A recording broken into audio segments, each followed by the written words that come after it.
onwards.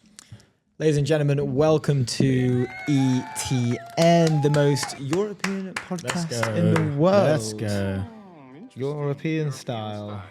What an absolute banger of a lineup we have for you today, but also what a banger of a lineup in terms of news. One of the maddest, I guess, not even week, just past 2 days. Yeah. Sovereign AI, like 500 million fund. Yeah, this week. NScale do 2 billion, largest Series C ever Europe's ever seen. Jan Lee Kun, literally He's this back in the morning. headlines. He's back. Nick Jan Clegg Lee is Kun's back in the headlines. And Cleggy Boys joined him. Board of director, love to see it.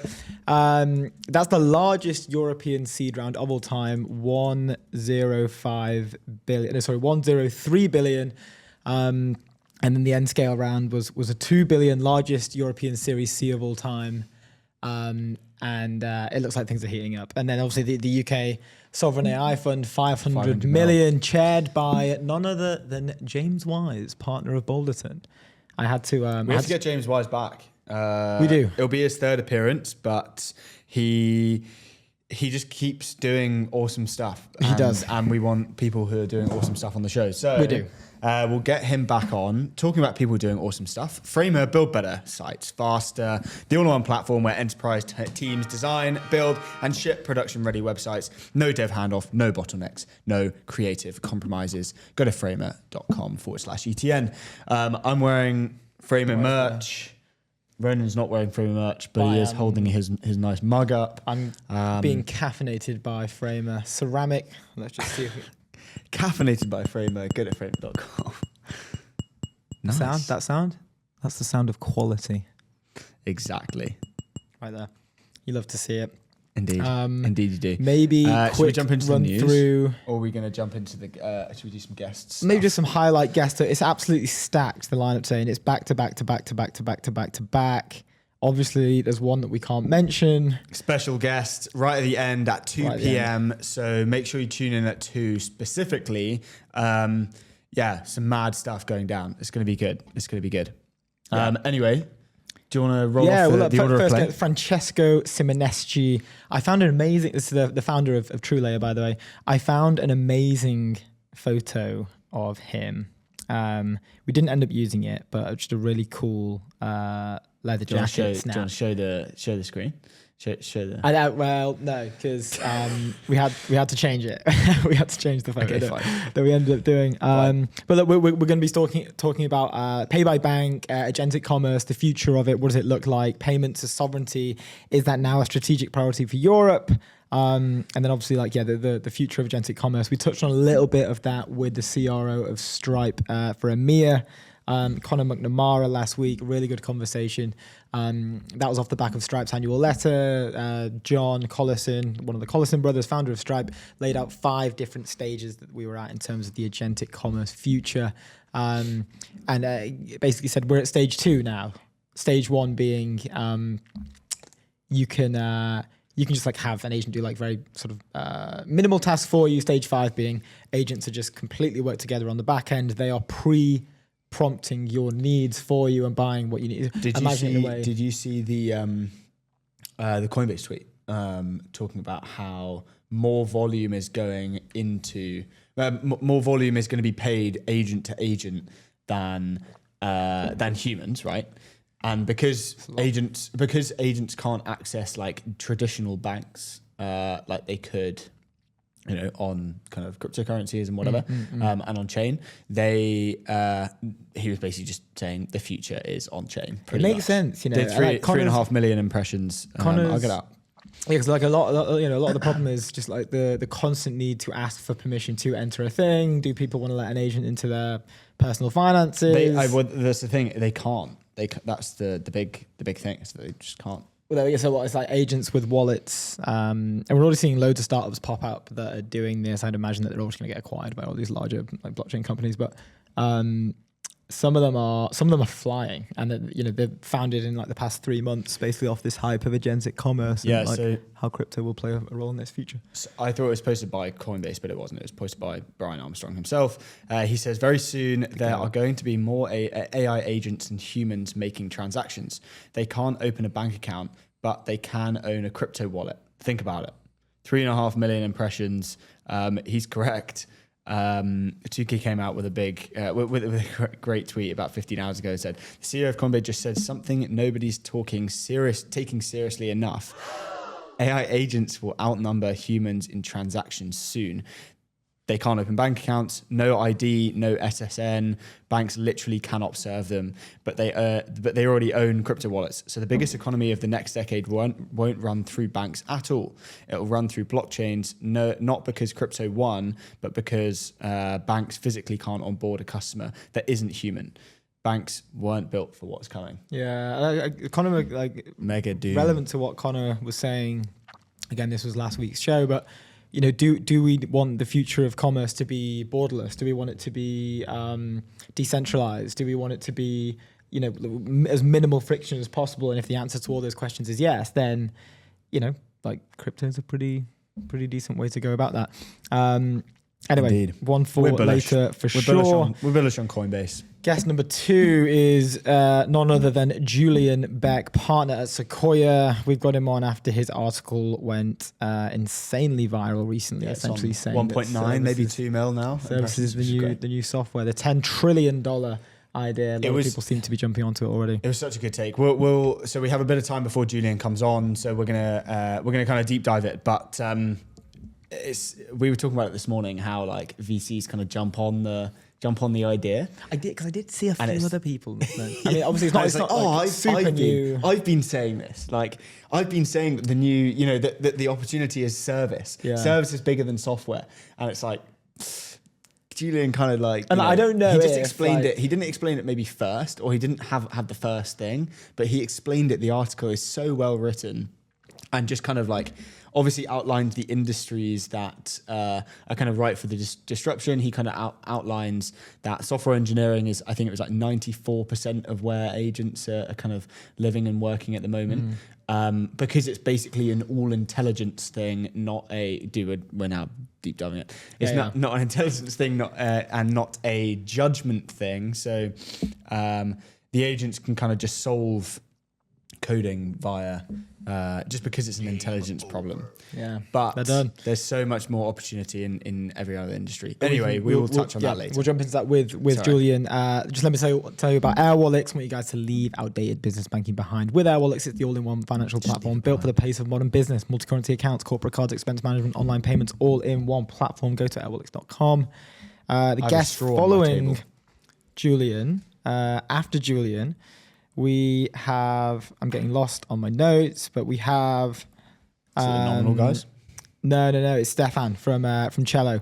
This is going to be a pretty cool one. They've just basically launched a partnership they're launching the GTM 10 awards, and our friends at Lightspeed, I think, are involved in that as well. They were definitely involved last year. We're going to be diving into GTM, mainly GTM channels like SEO, cold calling, outbound. Have they collapsed in this AI-driven world? Why the human signal is becoming the new growth advantage. Growth loops are replacing linear marketing channels. What does that mean? The rise of product-led distribution and embedded referrals. That's going to be a really interesting one. It's nice to get a distribution side of things as we surround ourselves in this world of AI. As distribution, it's the only moat. We have a tweet when we go into the town hall later today talking about the fact that distribution is the only moat. I know we keep saying it, but it was a good take, so we'll get on that. I think people are desperately trying to hire distributors. Yeah, it's the new thing. It's the new fad. It's the new thing that's in. Talking about distribution, and our next guest, Cameron McCord, and Sophie. Sorry, I've forgotten her last name. Who is it? Head of UK and Europe. Yeah, man. I love how they've done like Europe and Sophie Scannell. UK. Yes. It's like we kind of just throw UK into Europe, but like I guess throw it in there. Specifically, it should really be Europe slash UK. The nominal guys. Oh, I just like maybe should we just show some of this stuff off? Talking about distribution. Do you want to put this on? Well, I'm gonna put it on for them. This is so good. This is so good. This is the coolest thing out of this. This is can we do a close up on my face? Yeah, do that. Is it on this one here? Look at that. Can you? Yeah. Get that out of my face. I want to do the catalog. And there's a page in here that I'm going to... This. Look at this. The design is just incredible. This is good. Can you see that one? Up a bit. Yeah? So this is... All these things here are actually customer case studies. And this one, if you can see it, I'm not sure how well you can see it because I can't see the thing, but it's a fish, and it's about a Japanese technique of when you catch a fish, you have to. I'm not sure if you know this. I actually did know this, but I didn't know what it was called. I'm not a fisherman, but I just knew this. Look at you. You have to. A fisherman in a quarterzet. Yes, very rare breed. There's not many of us left. I'm the last of my ancestors.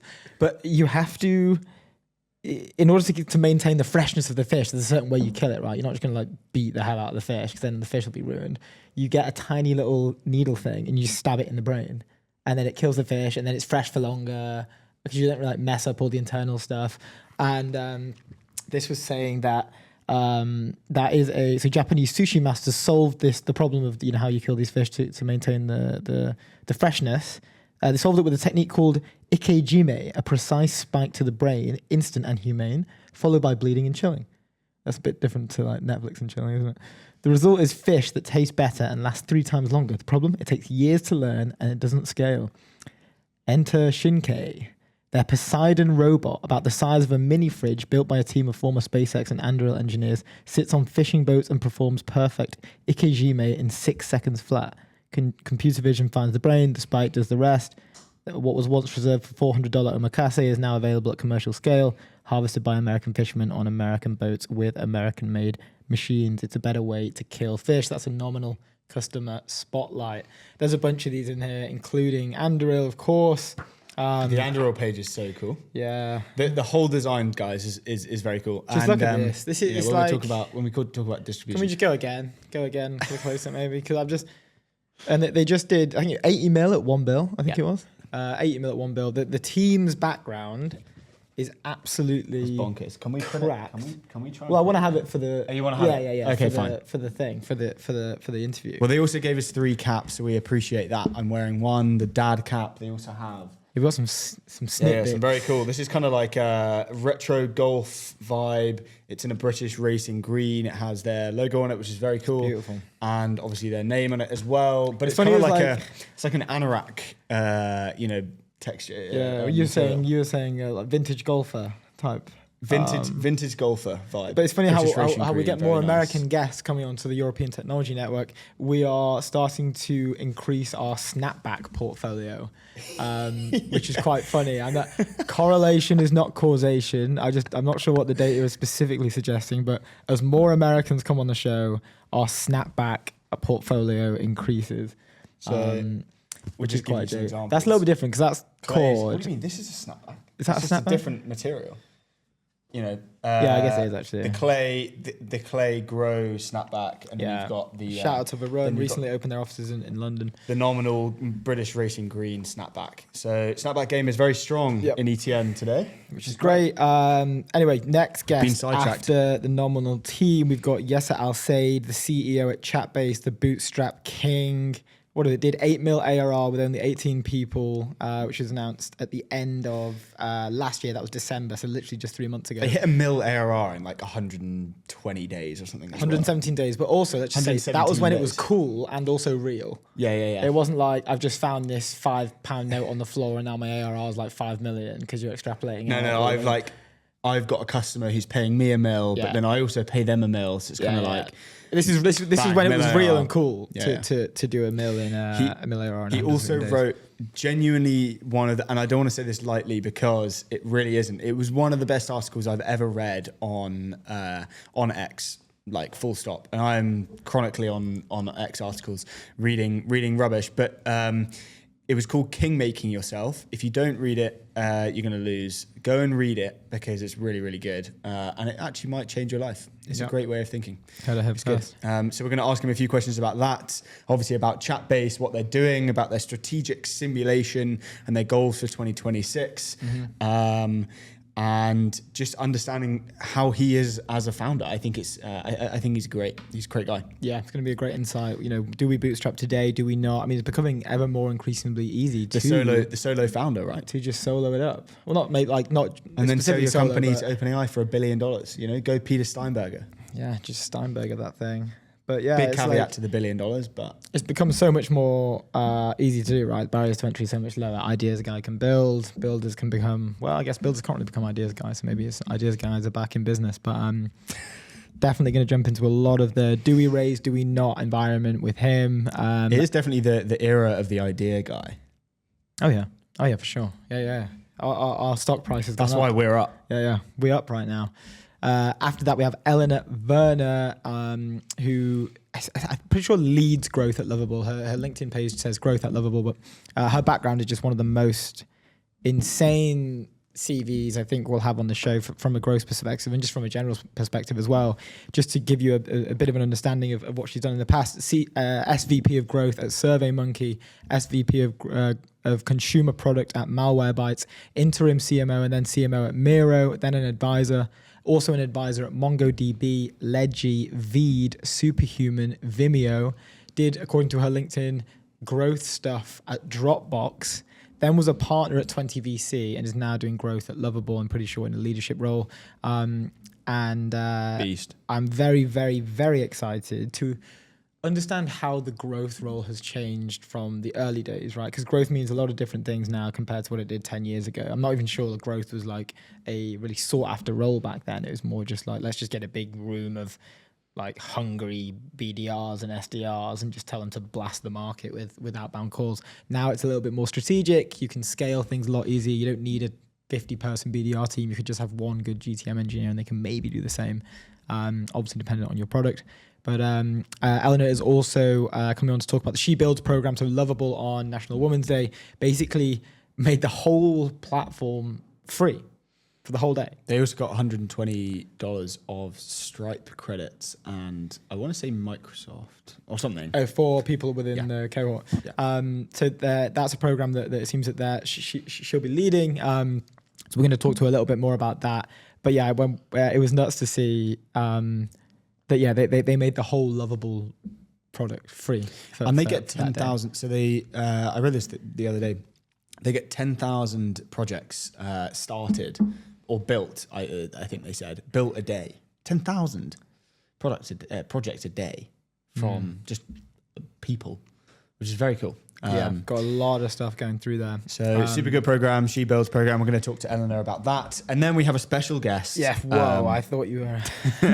at 2 p.m. If you want to tune in, it's going to be a good 15-minute chat. If we can grab 15 minutes with them. I'm very excited.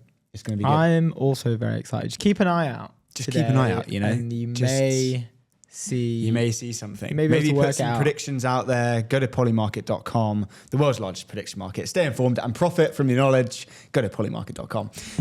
Let's jump into the news because that was way too smooth. So Jan-Lee Kuhn is back in the headlines. He's raised $1 billion seed. It's Europe's largest ever. So just quickly, what's joke about this is Europe's largest. Sorry to just like completely blast you out here, by but like 3 mil. Yeah. Because of Thingy Fish's 1 bill. It's so rough. Imagine. Ineffable intelligence. How long ago was that? He held the record for... Like 2 weeks. David Silver. Is it David Silver, right? Yeah, Silver or Fisher, I can't remember. But No, it's for ineffable Silver. intelligence. Silver sounds right. But yeah, broke the record by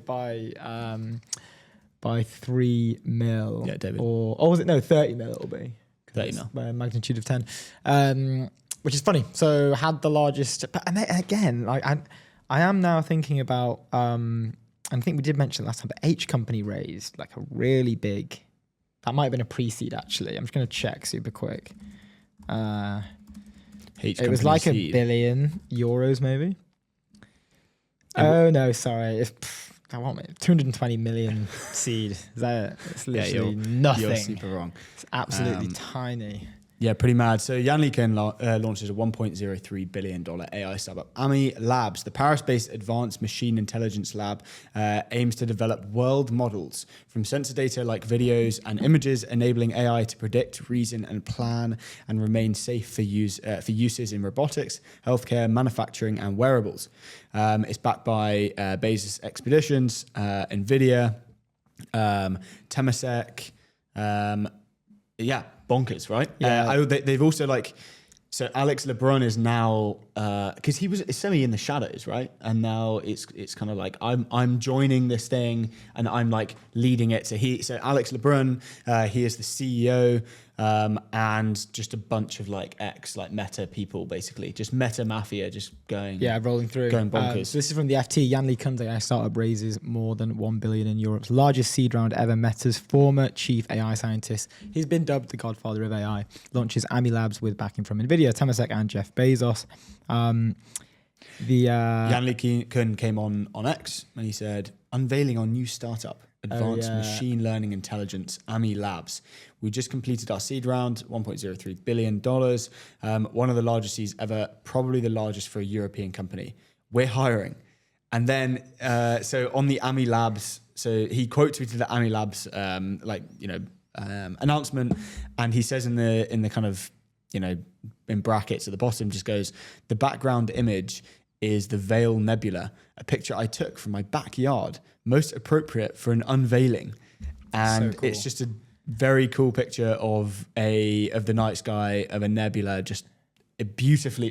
That looks like it's been kind of designed, just graphic design. If you do have access to X now, go and look at his. Go to Ami Labs. Have a look at that picture that has the Ami Labs logo on it in white, and behind it is is the Veil Nebula. So if your founder isn't taking... Or the Veil Nebula, sorry. Isn't using your launch for his personal photo collection of the galaxy, then you're losing. You really even in the race? Probably not. Yeah.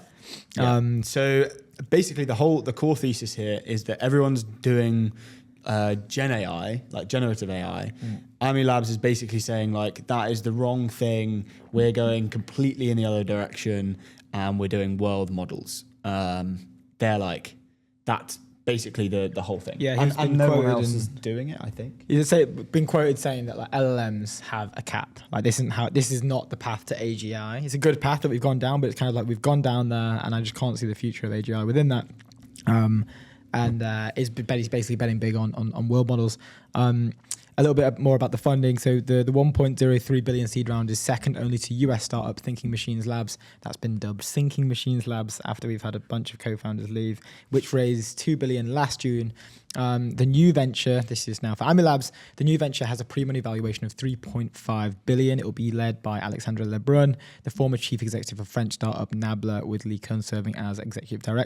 I saw as well, 20 VC got in the round, I'm pretty sure by Julian. I think there was maybe a pre-existing relationship between him and Alexander Lebrun, who was previously the co-founder and CEO of Nabla, who will be... Nabala. I think it's Nabla. Or is it Nabala? I think it's Nabala. Okay, can you check? Yeah. I just want to see. But he is leaving his role as CEO, but he will be moving into an advisory position, maybe staying on as chairman. I know you're right. It's Nabla. Nabla. Thank you. He'll be staying on as generational fail chairman. Game over. So sad. Let's leave now. But he'll it's been announced he's CEO. He's CEO and also co-founder of this venture. Yeah. So let's just look at some of the stuff. So here we have the startup will build on work by Lee Kun at Meta on new AI architecture that can learn about the world through videos and spatial data rather than just language. So this is speaking to the cap that he believes LLMs have essentially. What's most interesting is the fact that Meta aren't an investor, but they're like a partner. So like they're like helping to kind of commercialize the model. And it's great for them because they're essentially like outsourcing their R&D in something that like might not work. But they also heavily like doubling down / in Gen AI, right? So like Meta's core focus internally is generative AI, LLMs, whatever and they can obviously feed that through their kind of distribution engine, of which is kind of Instagram, whatever. But they're also done this commercial partnership, not having invested, but like having, I don't know, the strategic tie. I don't know what that deal looks like, but essentially they're able to kind of plug into the Ami Labs models when and if they want to, And I think that's genius. Like that's such an amazing way, because if world models become the thing that that Jan LeCun kind of says they're going to be, it's a bull case for Meta to kind of be way ahead of basically any other AI lab. You've got to have some exposure. Yeah, they were in the news recently for the superintelligence lab that Zuck was building out there. There was a story run about how Alex Wang had been sidelined basically after the Scale AI acquisition. He was leading the superintelligence lab there, but it just come out that this is false. The CTO of Meta recently commented on it, but there was a headline that went out, I think in the Indian FT, from their news aggregators that essentially repurposing the story, repurposed it, and it repurposed it and repurposed it and repurposed it. And it's kind of like Chinese whispers, like you whisper something to one person, it goes around a circle, and by the end, when it returns to you, it's a completely new sentence. Basically, that happened, and the story, basically, the false story was that he'd been sidelined and he'd been sort of moved away from the project. But the CTO of Meta recently came out like this morning and said, "Hey, this is not true. His roles and responsibilities are increasing. If anything, we're not moving to the side." So that was discussed this morning from Meta and their AI lab. A few more on this particular story here. Anything that involves understanding the real world, we think large language models and generative AI in general is not the right solution, said Chief Executive LeBrun. We have at least a year of research before deploying our first real-world applications, but this is not an applied AI company.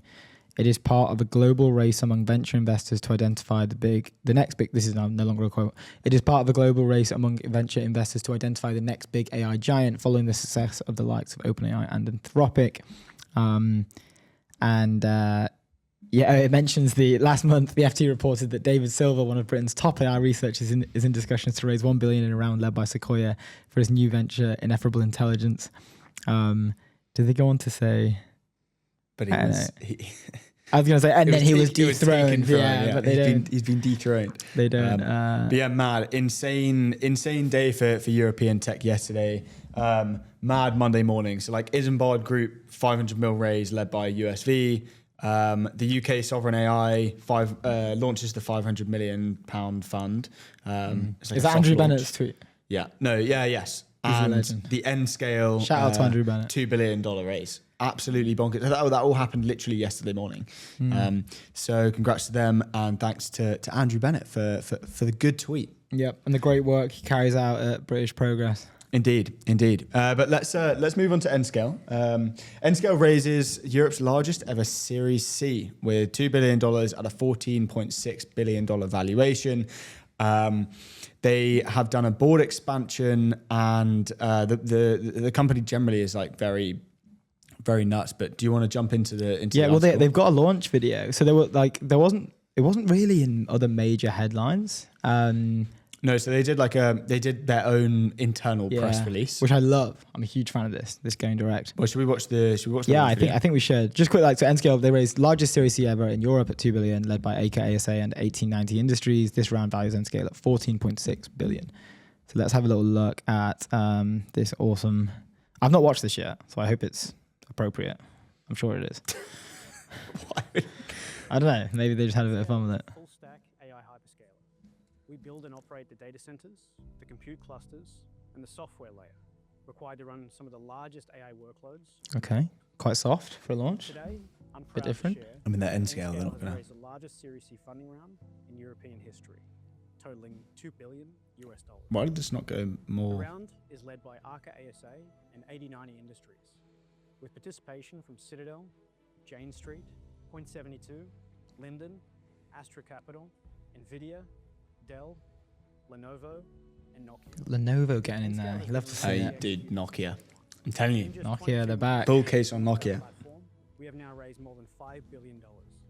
We've contracted hundreds of thousands of GPUs, totaling more than 1 gigawatt of power, and we built a 5.5 gigawatt power pipeline for development supporting our global expansion. These numbers matter because they translate into something important for our customers, which is access to the scarce compute capacity, delivered faster, and run reliably in production at massive scale. And we've done it while staying focused on execution, delivering capacity. It's funny how different this is to like muscle and scaling. you know, like a traditional customer demand. launch video or something like that, right? Like it's I think we should move on. Yeah, there's almost- because we don't have that long. But anyway, so they. But it was brilliant. This is apart brilliant. from apart from this, they've done a huge board expansion. So they have Sheryl Sandberg. She is the former CEO of Meta on the board now.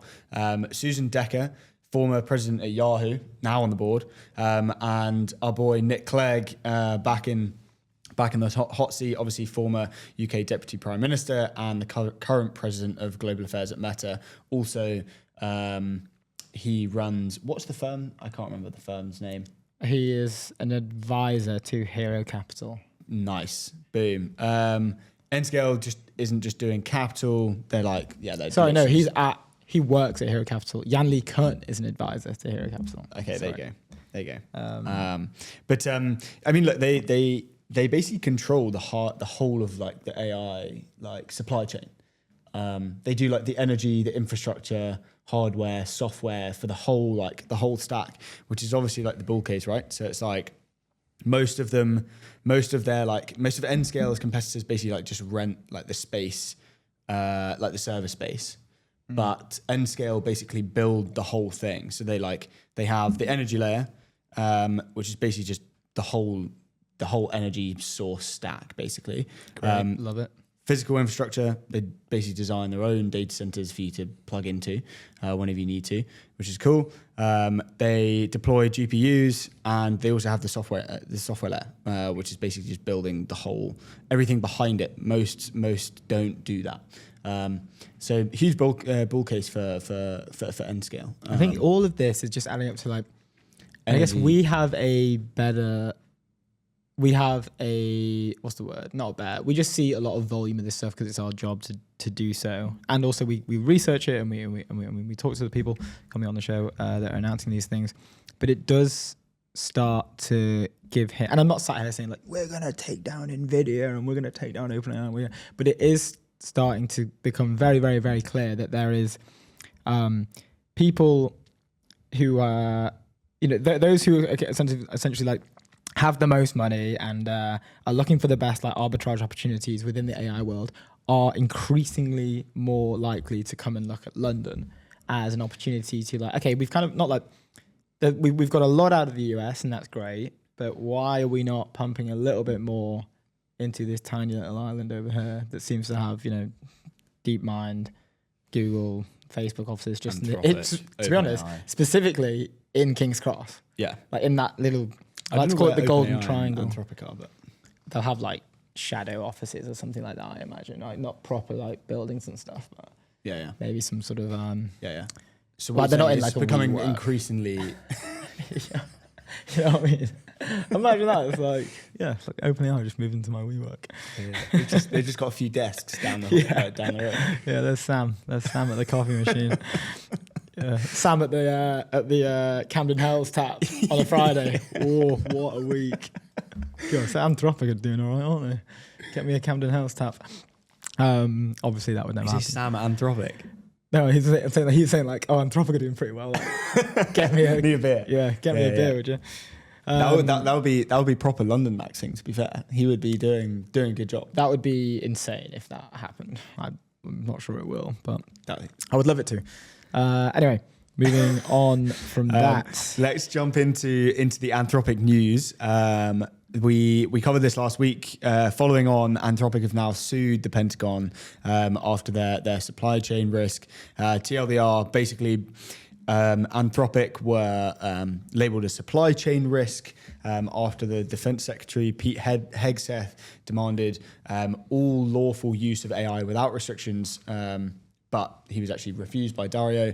Then he was obviously labeled as a supply chain risk, and now Anthropic have basically said, nah, you guys can go away. And we saw Sadiq Khan reached out and said, hey, come over here. We'll welcome you with open arms here in London. Come to London. Which, to be honest, out of every country they could possibly move to, I do think they would be like most well received. Well, they'd be well received anywhere, I think, but it would maximize their value if they were to move, like out of all the other opportunities they could possibly select. But this is from George Hammond and Joe Miller from the FT. Anthropic sues Pentagon claiming supply chain risk label could cost billions in revenue. Startup launches legal challenge against the decision to designate it a risk to US military supply chains. And this was quite snappy, by the way. As we were watching this unfold live, there were a lot of emotions coming through from senior US leaders who decided to take to X to voice their concerns. Peter Hesgarth included a lot of use of capital letters, a few insults thrown in there as well. And it was looking a little bit like a kind of an angry reaction. There was emotion in the messages, which riled up the timeline. This spawned essentially almost like a politicization of AI labs a little bit. We discussed it with Dom Hallis over Startup Coalition, but one example would be like Katy Perry, who was cancelling her OpenAI subscription and moving to Claude and saying I disagree with the government's decision. It was a bit, as a small, but it got a bit messy. Not messy, but yeah, it's always going to happen. Well, it was funny because they framed their restrictions as safety guardrails to like obviously prevent misuse, right? But the administration characterized them as ideological whims and woke. Yeah.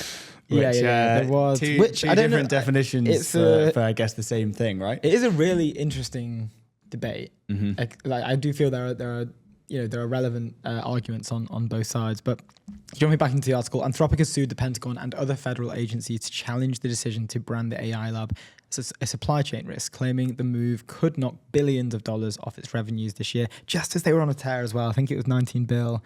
They'd done 5 bill in like half a year. Anthropic had they've kept all of their so they kept Amazon, Microsoft, Google. They still intend to be close for non-defense work. But I don't get okay, so they've been labeled a supply chain risk. Can people still if that happens, and I still want to go and use Anthropic? Is that okay? That's fine. Yeah.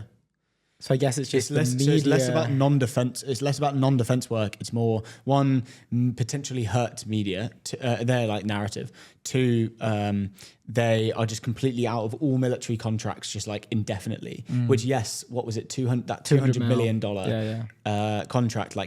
Fine. That's not that much compared. That's a drop in the ocean. But it's kind of everything else behind that will come. So it's every military contract they'll be out of, non-defense work, fine. But it was the amicus brief.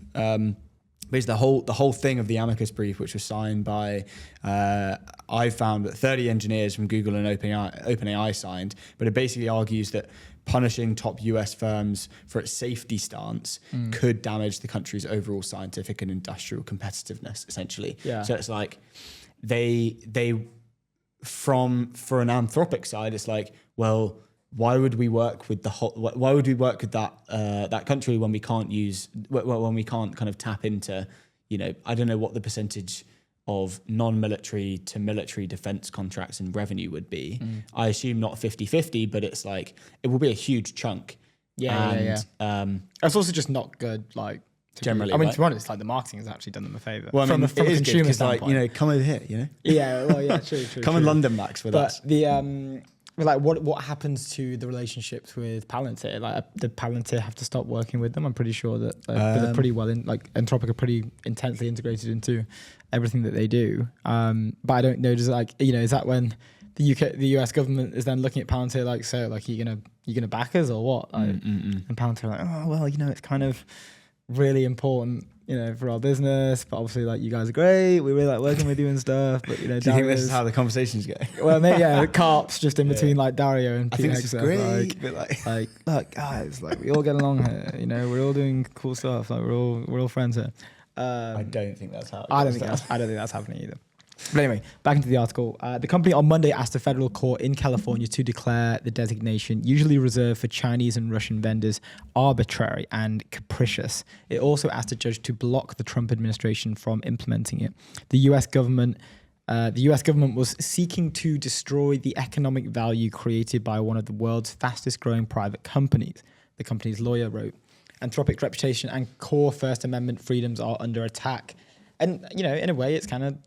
There's arguments that this is one for Anthropic side. It's what type of message does that send to other US businesses? Hey, bend the knee, or we label you supply chain risk. Yeah. Well, that's what the That was what the amicus brief was. Yeah. But also, like there will guys, be you're people, you're gonna lose the competitiveness, Yeah. if that's you're the gonna send narrative. people away. Yeah. But there will be people like, oh yeah, that's fine. Like it's the government. Like they are the democratic elected power of the country. Like we should be giving them whatever they need, right? So again, now we're getting into like, ooh, you know, what side are you on? It'll obviously be, like we touched on it before the other show last week, but it was like it's obviously going to be a thing when the models just get so good that you can do things that humans would not be able to do as fast, etc. And the performance just gets so good that then it becomes like a threat basically. Yeah, and it looks like this is where it's obviously going. We've hit that point basically. Yeah. More from that. So the group's chief financial officer Krishna Rao said in a separate filing that multiple billions of dollars worth of contracts could be jeopardized if customers decided doing business with Anthropic would compromise their work with the government. So that's like maybe the Palantir example, right? Like if I do work with Anthropic, will that compromise my relationship with the administration? With like Carp's like, yes, I want to work with you guys, but we've got a good thing going on here with the government. Like a lot of our revenue comes from them. But it's again, this is how it goes. It goes down in like it's obviously Blank not Street coffee shop. To be fair, I'm sure Carp would probably be down for a chat like that. He's a bit erratic, but. The startup last week said the vast majority of its customers would be unaffected by the US sanction through the company's key partners. Amazon, Microsoft, and Google have said that they would retain ties to Anthropic outside of defense work. Anthropic has raised $60 billion today, and the group's annualized revenues are about $19 billion. That was $14 billion, like 6 months prior to announcing the $19 billion. Like the revenue scale rate was absolutely nuts. What do you think about Anthropic's narrative in the ecosystem generally in the market now? Because we were talking about, I think it was on the Tuesday show when we were kind of going through this live and we went through the whole chronological order of what's this whole story. But it basically ended like Anthropic are now on top narratively to OpenAI and to Google.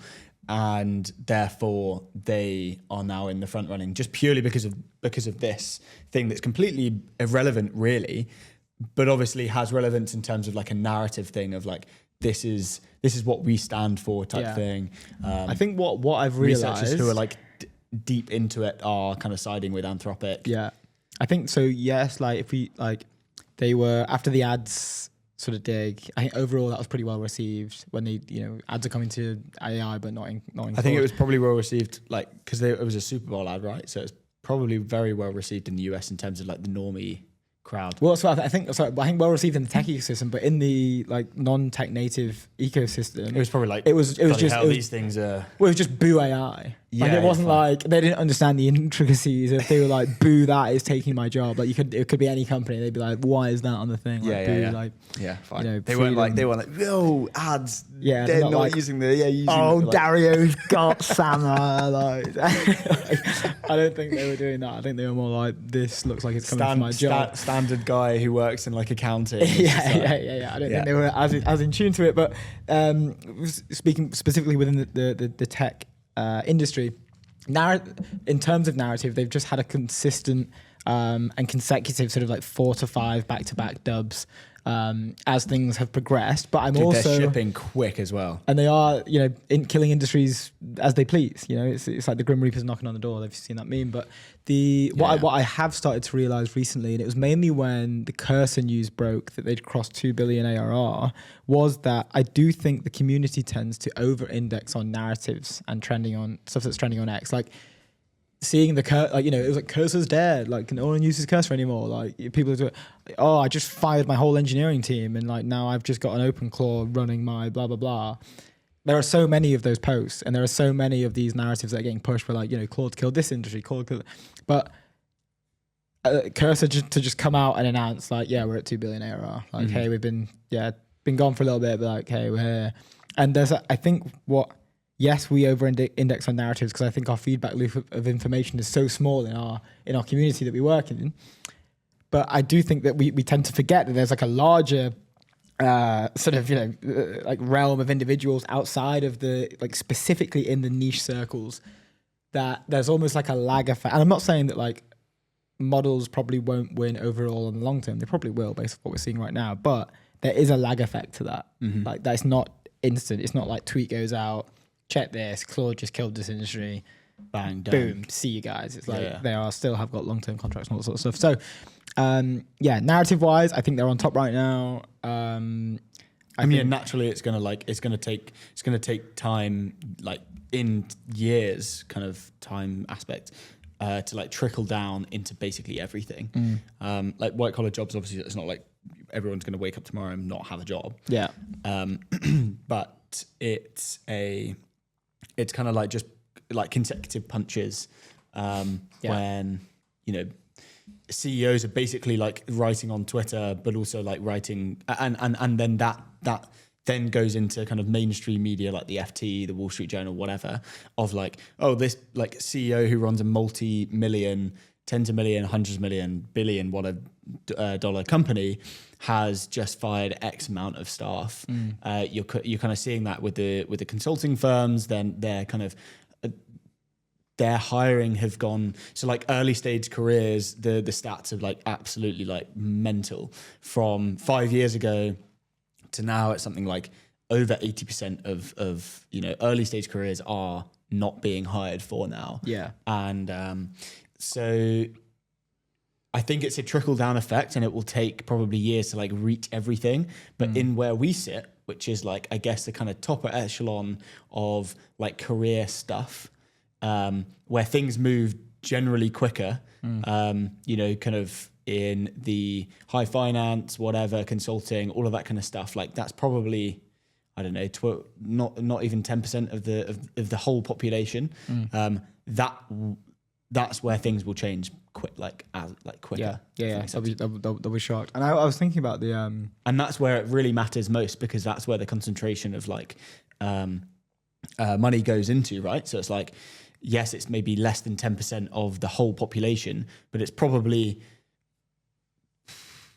more than 50% of where capital flows. Saying that, then you've got like the services industry, which but bands of errors within that, obviously by a couple percent or whatever. But does that make sense? Yeah.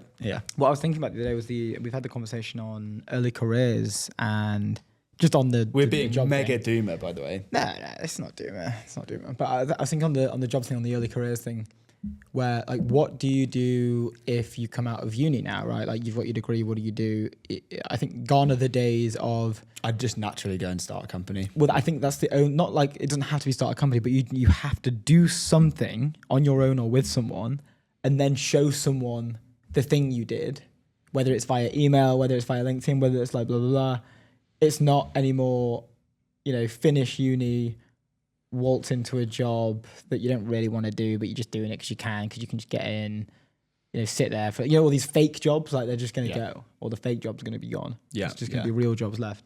I think again, like debate, what you think about that, but it's now to get a job, you kind of have to like do a good thing in the space you want to be working in, and then show someone the thing you did. Yeah, like, I think you want to be.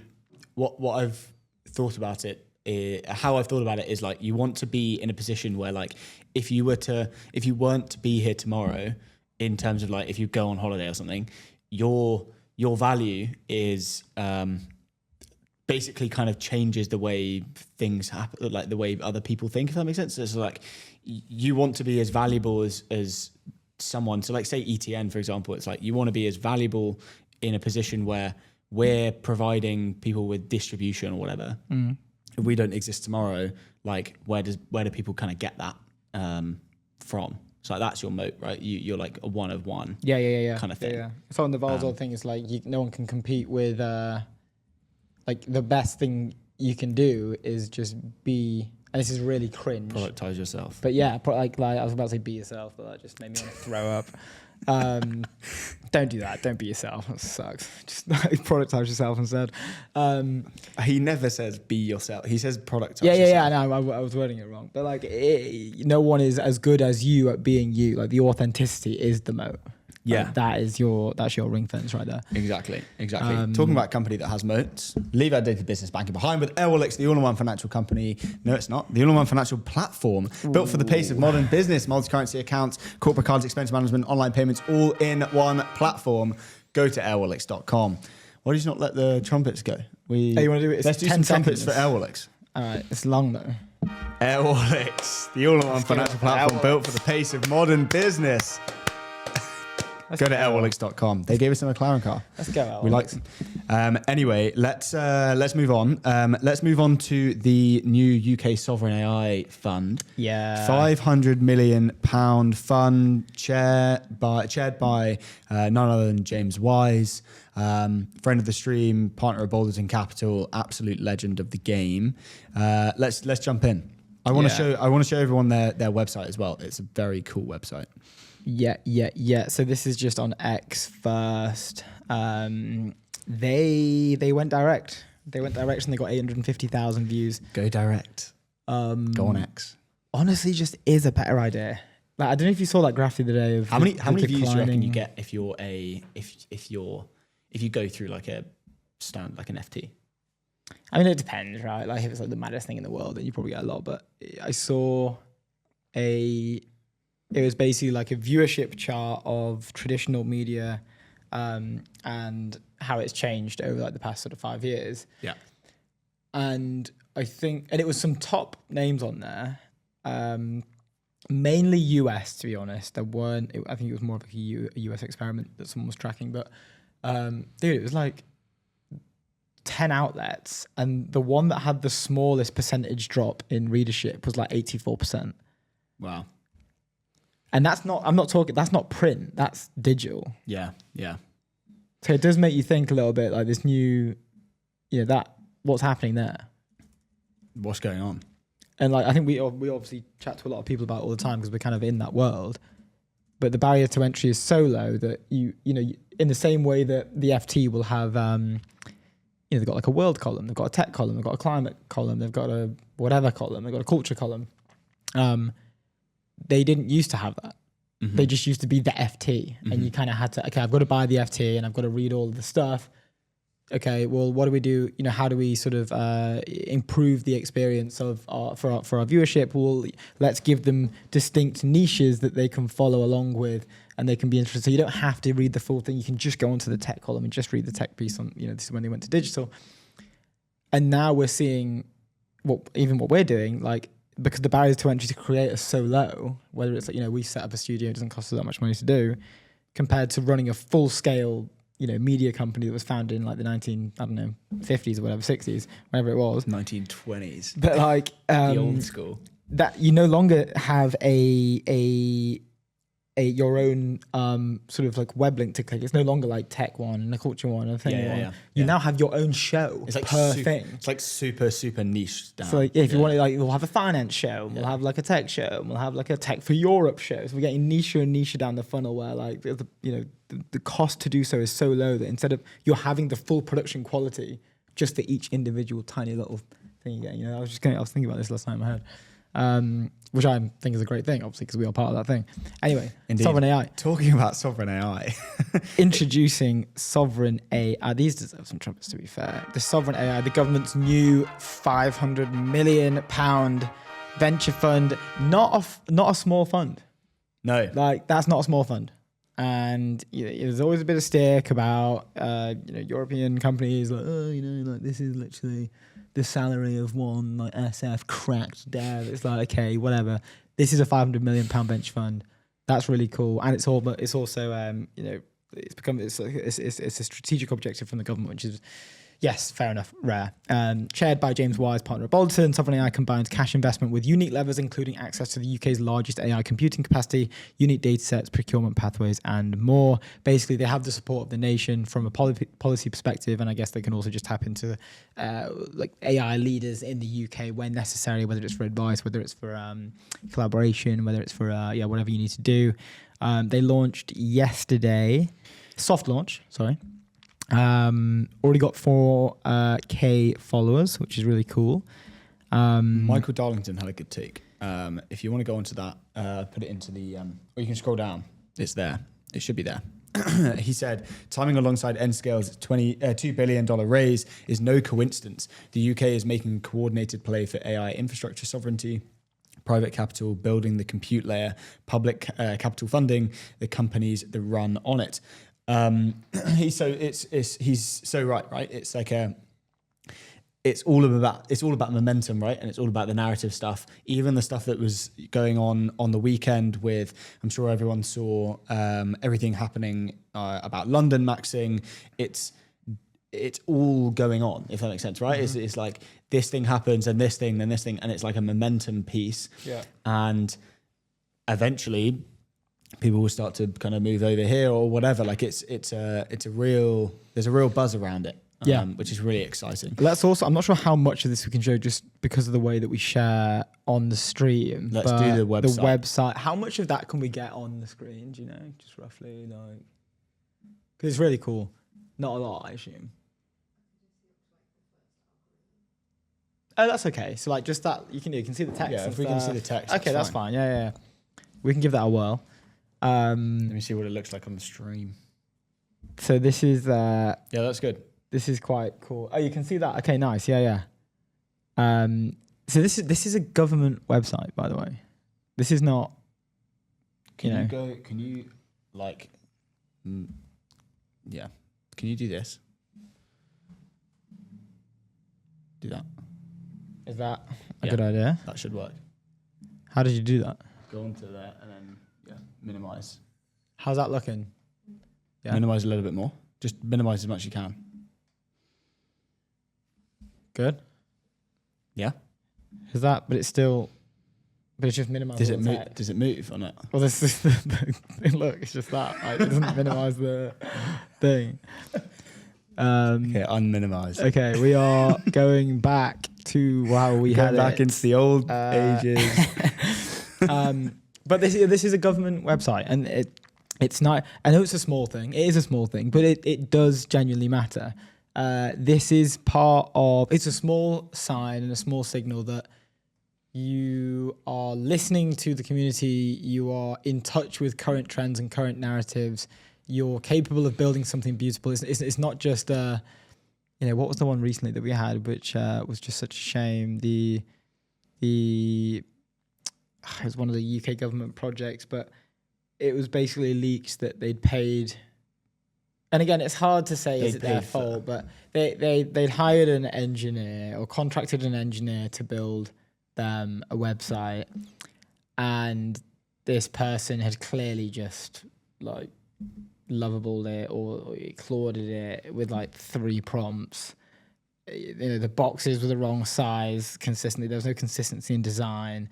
It was very obviously a vibe coded website. Yeah. Fine. And then it leaked that they paid like £180,000 for it.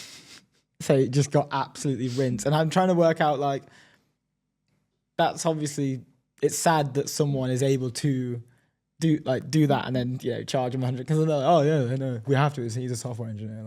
Like that's how much it costs. Like, well, it's not like, is it though? So it's nice to see someone in touch. I mean, there's probably someone taking care. That's probably because Mr. James Wise is chairing it. But we can go through this if we just scroll through. The first algorithm. 1843, Ada Lovelace. Note G, the origin of computer science, a vision of machines beyond calculation. Then the modern computer, 1939, Alan Turing, the birth of machine intelligence, breaking the unbreakable. Can machines think? His gaff. Yeah. Down my road. No way. Walked past it the other day. Nice. Yeah, I was just walking, and they have those. They're like blue plaques. Yeah, the little circles. plaques. Yeah. It was his yard. No way. Yeah. But I thought that was really cool. Just like, I'm sure. The guy that created the modern computer. Yeah, just there. He was just there, chilling. Yeah.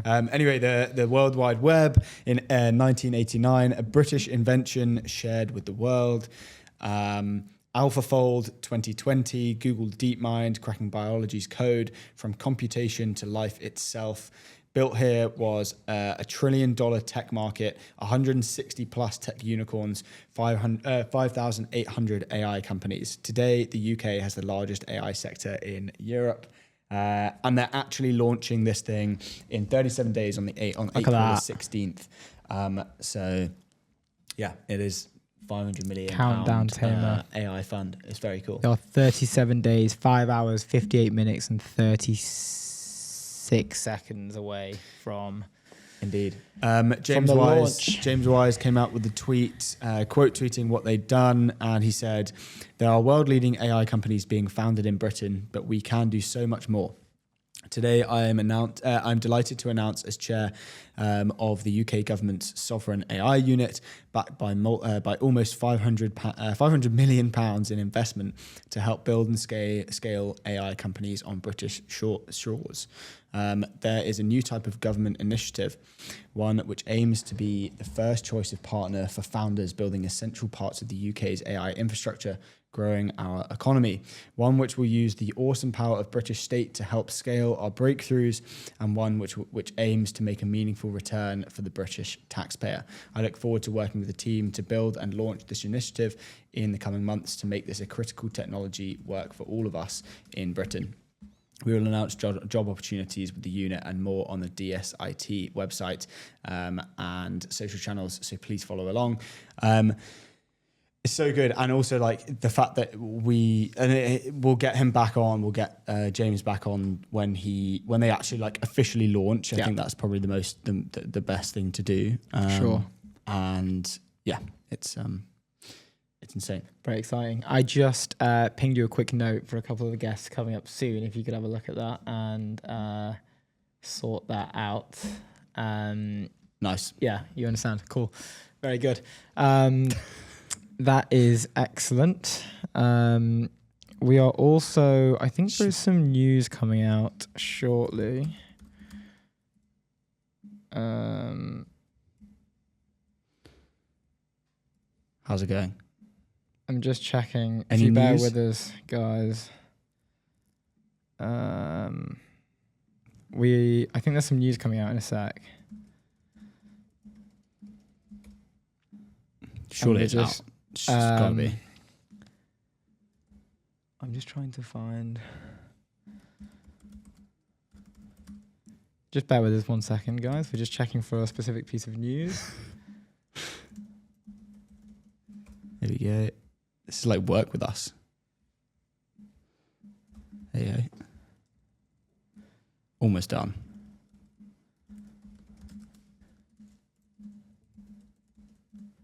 I'm trying to find this news. It won't if it's not.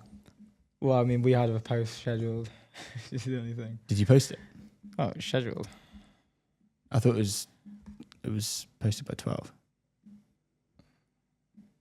Yeah, I'm just checking. Delete. It has gone out.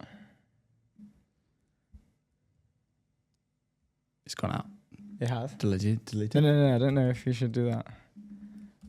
Sorry, guys, bear with us. We are just checking if... I think we delete it. Well, can you copy it and maybe reshare it?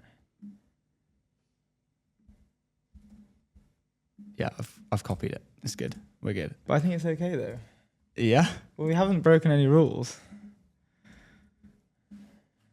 I'd be pretty careful with that. Let's just it'll come out eventually. Let's carry on. Let's carry on. This is so funny because it's pretty big news and we've got to be careful. Yeah. Sorry, guys. We have a release and we're just wondering why we can't see it out. But we've adhered to the embargo. We have. That is correct. But I think if someone else Sorry, it's out. Okay, it's out? 100%? Yeah. Okay, let me post it again. Go.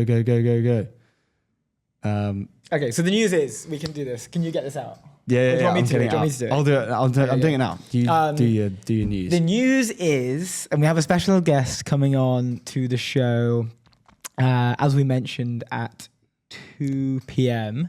They are coming on. But the news is that Legora,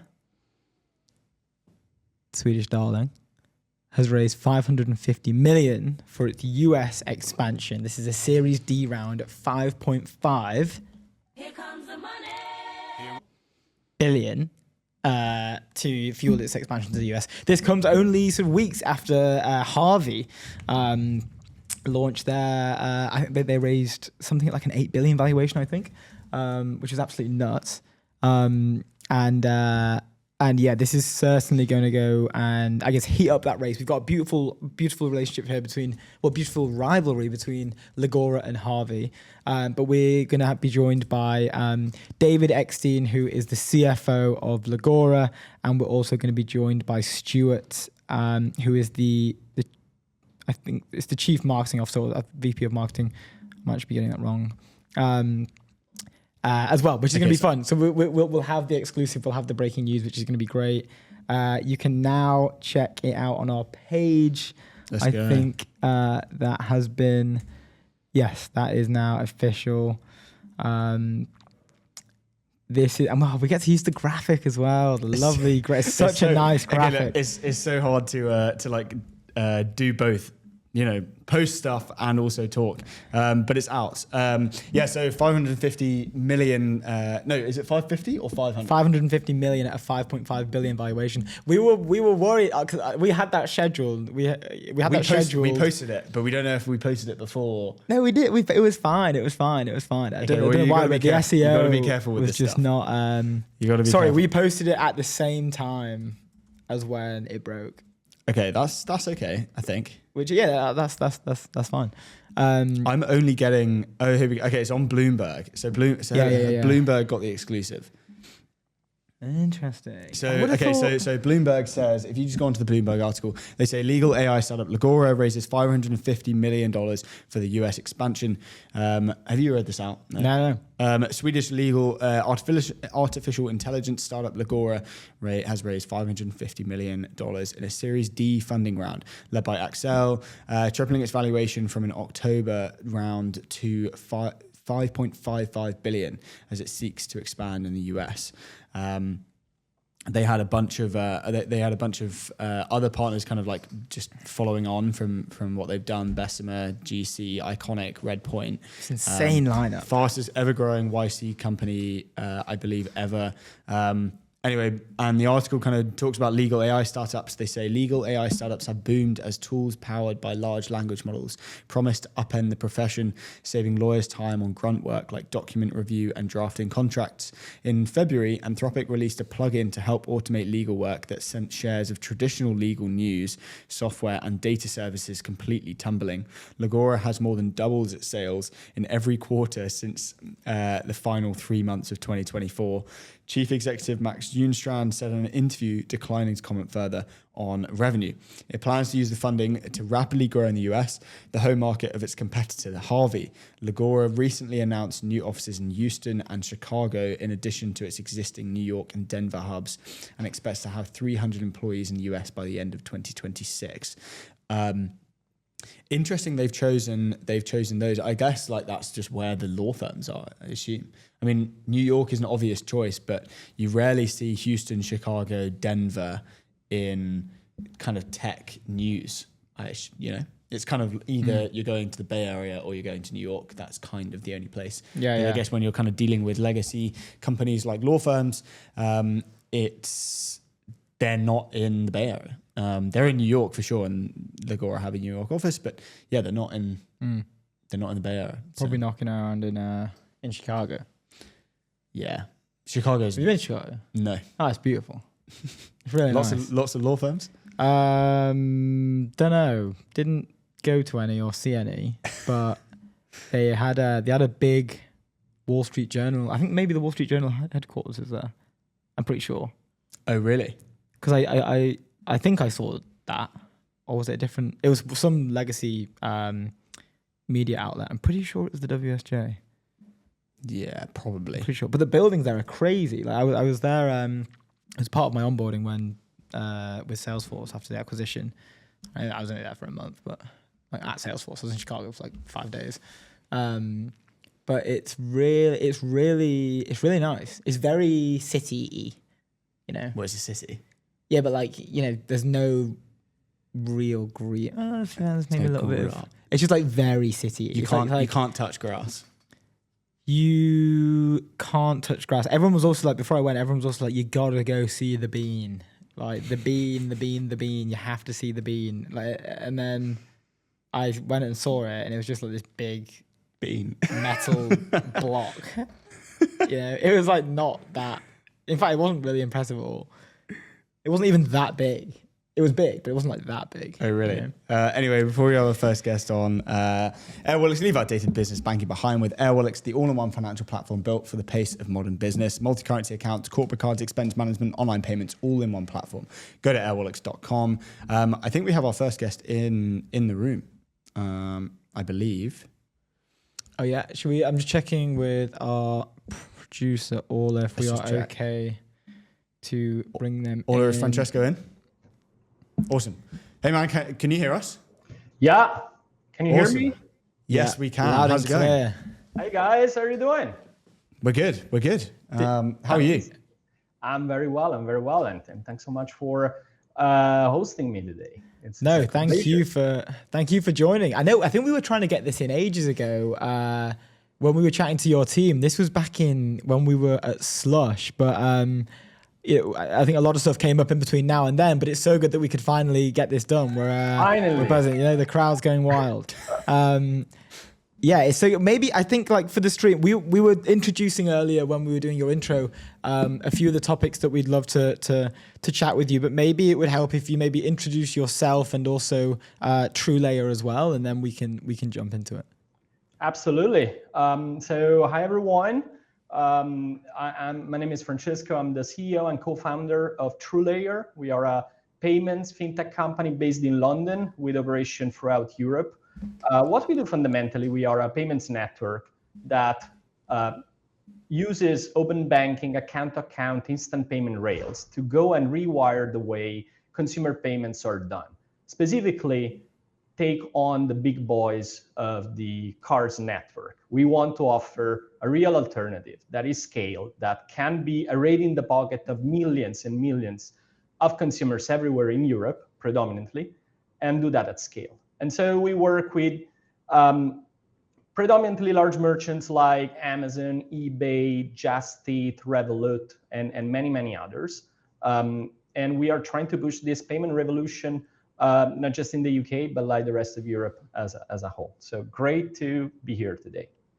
Let's go. And you guys have been on this journey for a while, right? Like, well, straight off the back, first question I'd love to understand is like, how is the landscape changing? I'm assuming it's looking a lot different than it is now compared to when you guys first started.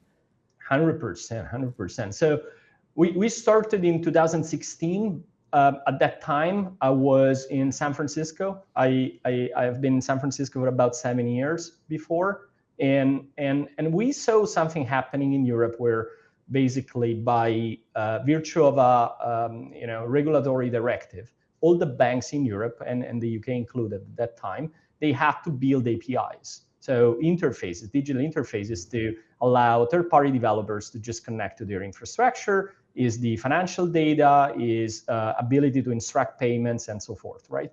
And so at that time, like I'm a little bit of a developer at heart, my co-founder as well. So we truly care about developer experience. We wanted to basically solve the first issue is like all those banks are building APIs, and then what you do? You go off and connect with every single one. 2016, no AI on the side, so you actually have to do the hard job of like getting licensed and do security stuff, and then connect to the APIs and all of that. So we thought at that time the market will need an aggregation layer, like just a platform, a gateway service that connects all those different banks together and offered that as a simple single API to developers. And we did that, and our early success in 2016, 17, 18, and so forth was really due to be developer friendly, a little bit early to the market, and work with some very ambitious companies like the Revolut and the Zoba of the world that wanted to really push into fintech with a different angle and take some risk, right? And the haha moment was maybe somewhere around 2020, where all of a sudden we just saw really like an immense spike in volume of payments, like just literally processing billions worth of payments almost overnight. And that was like, okay, this is it. This is the leading use case. This is going to be the thing that has scale, product market fit. We can just imagine building an entire new company just around that. And so, a little bit of soul searching and a little bit of like setting the right product strategy. And we really realized we can leverage this open banking technology to rewire the payment system. And so 10 years later, the overnight success is sort of, it took us 10 years. Now we are, in the checkout of Amazon, in the checkout of eBay. Like those are massive merchants. We at the moment, we have roughly 25 million users, consumers that are using our rails, and they grow about 1 million users per month. So it's crazy growth.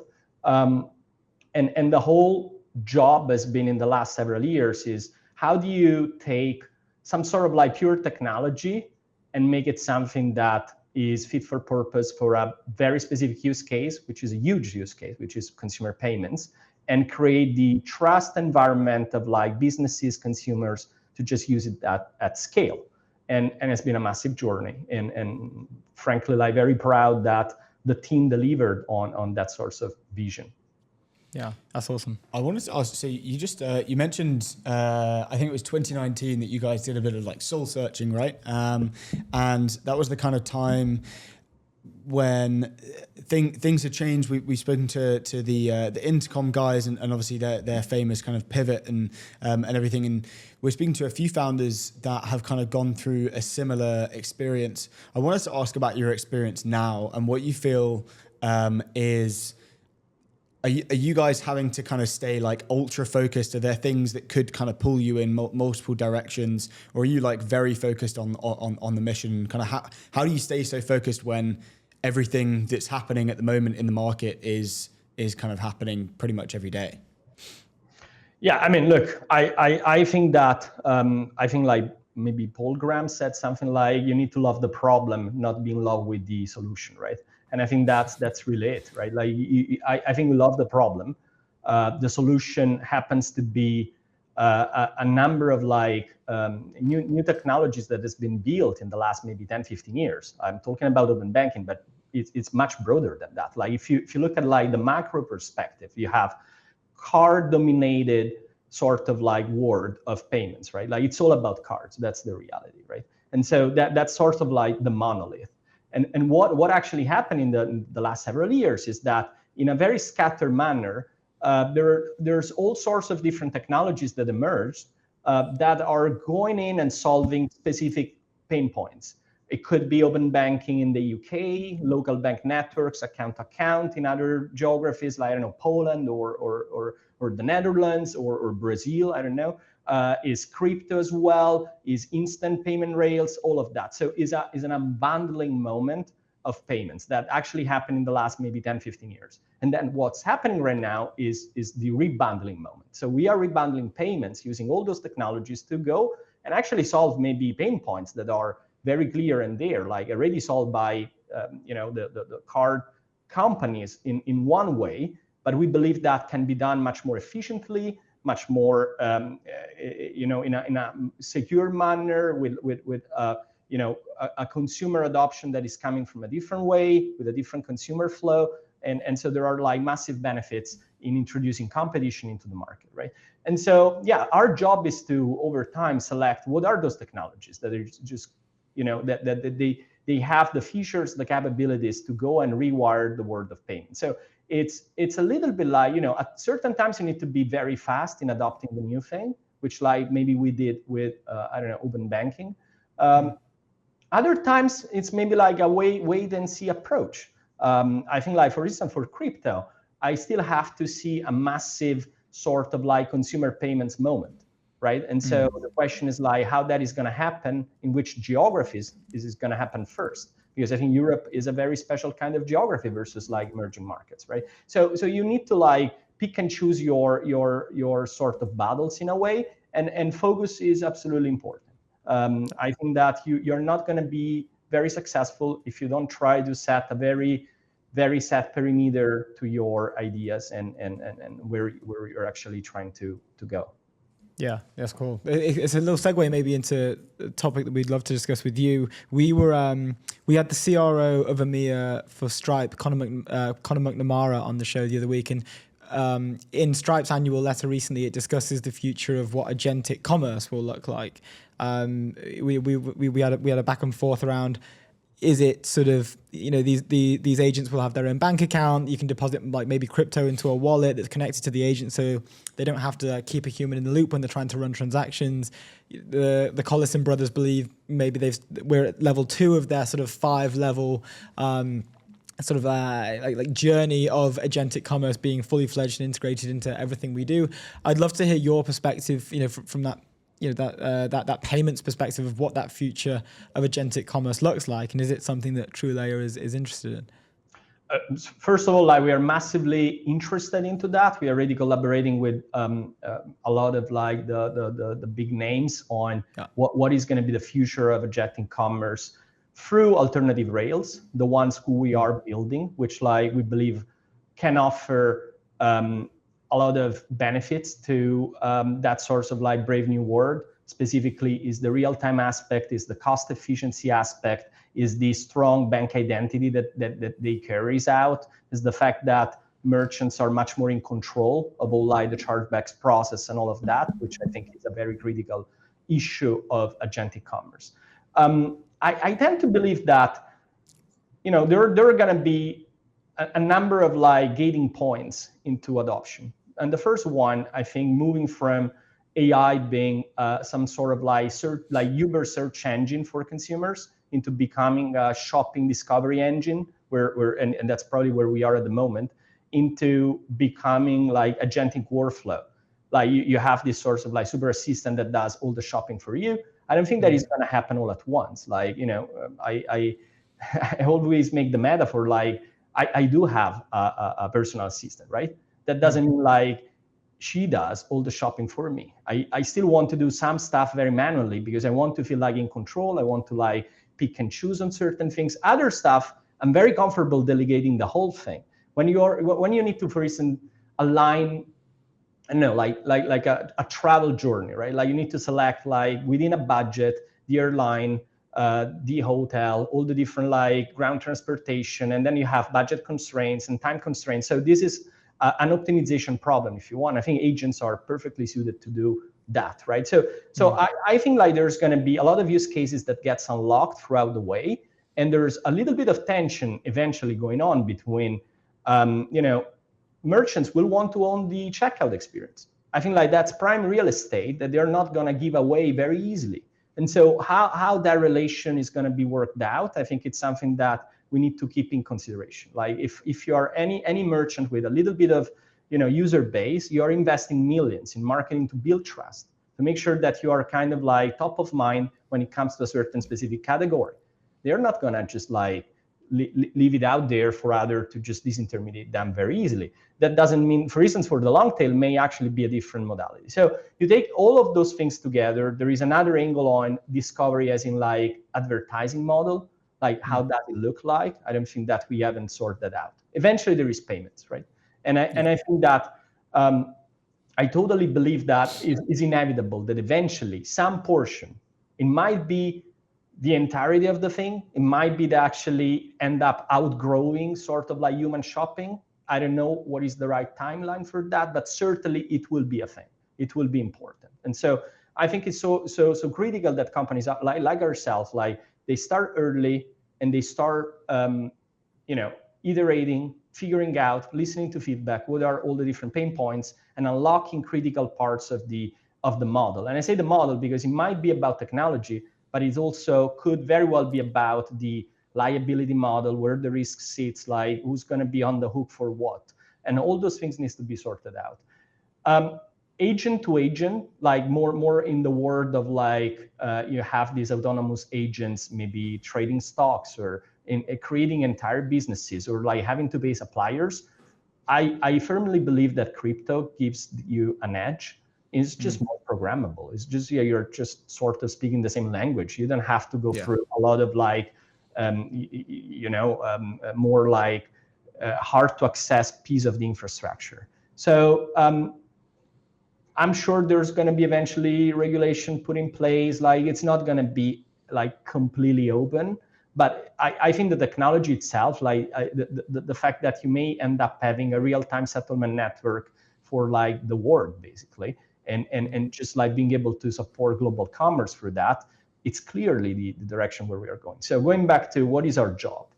Our job is to select at each point in time what is the right technology at the right time that we are going to embed, that we are going to rebundle together into our notion of being a payments network. And that's precisely what we're going to do. Yeah, it's you have to, if you're bullish on agentic commerce, in a way you're by proxy bullish on crypto in general, because we were saying earlier, like if you need, and this is from the conversation with Connor over at Stripe, like if you need a payment sort of like medium or infrastructure that is borderless and is decentralized and it doesn't require necessarily human being in loop, and as you say, incredibly programmable, then it is kind of the only option. And maybe that could be the consumer crypto moment, right? Well, I guess it's not really consumer though, it's more like agentic crypto moment in that regard, but connected to the consumer. I mean, totally. I mean, I think it takes time to shift consumer adoption, much easier in a way on the business side of things. I still believe that the whole, like the disruption going on in, call it like capital markets, like crypto as an asset that you may want to trade and you want to do like 24 hours a day and more, direct than other sort of like assets that you have, and like how you tokenize everything. Like I think this is happening and is a very clear use case that clearly will continue to grow.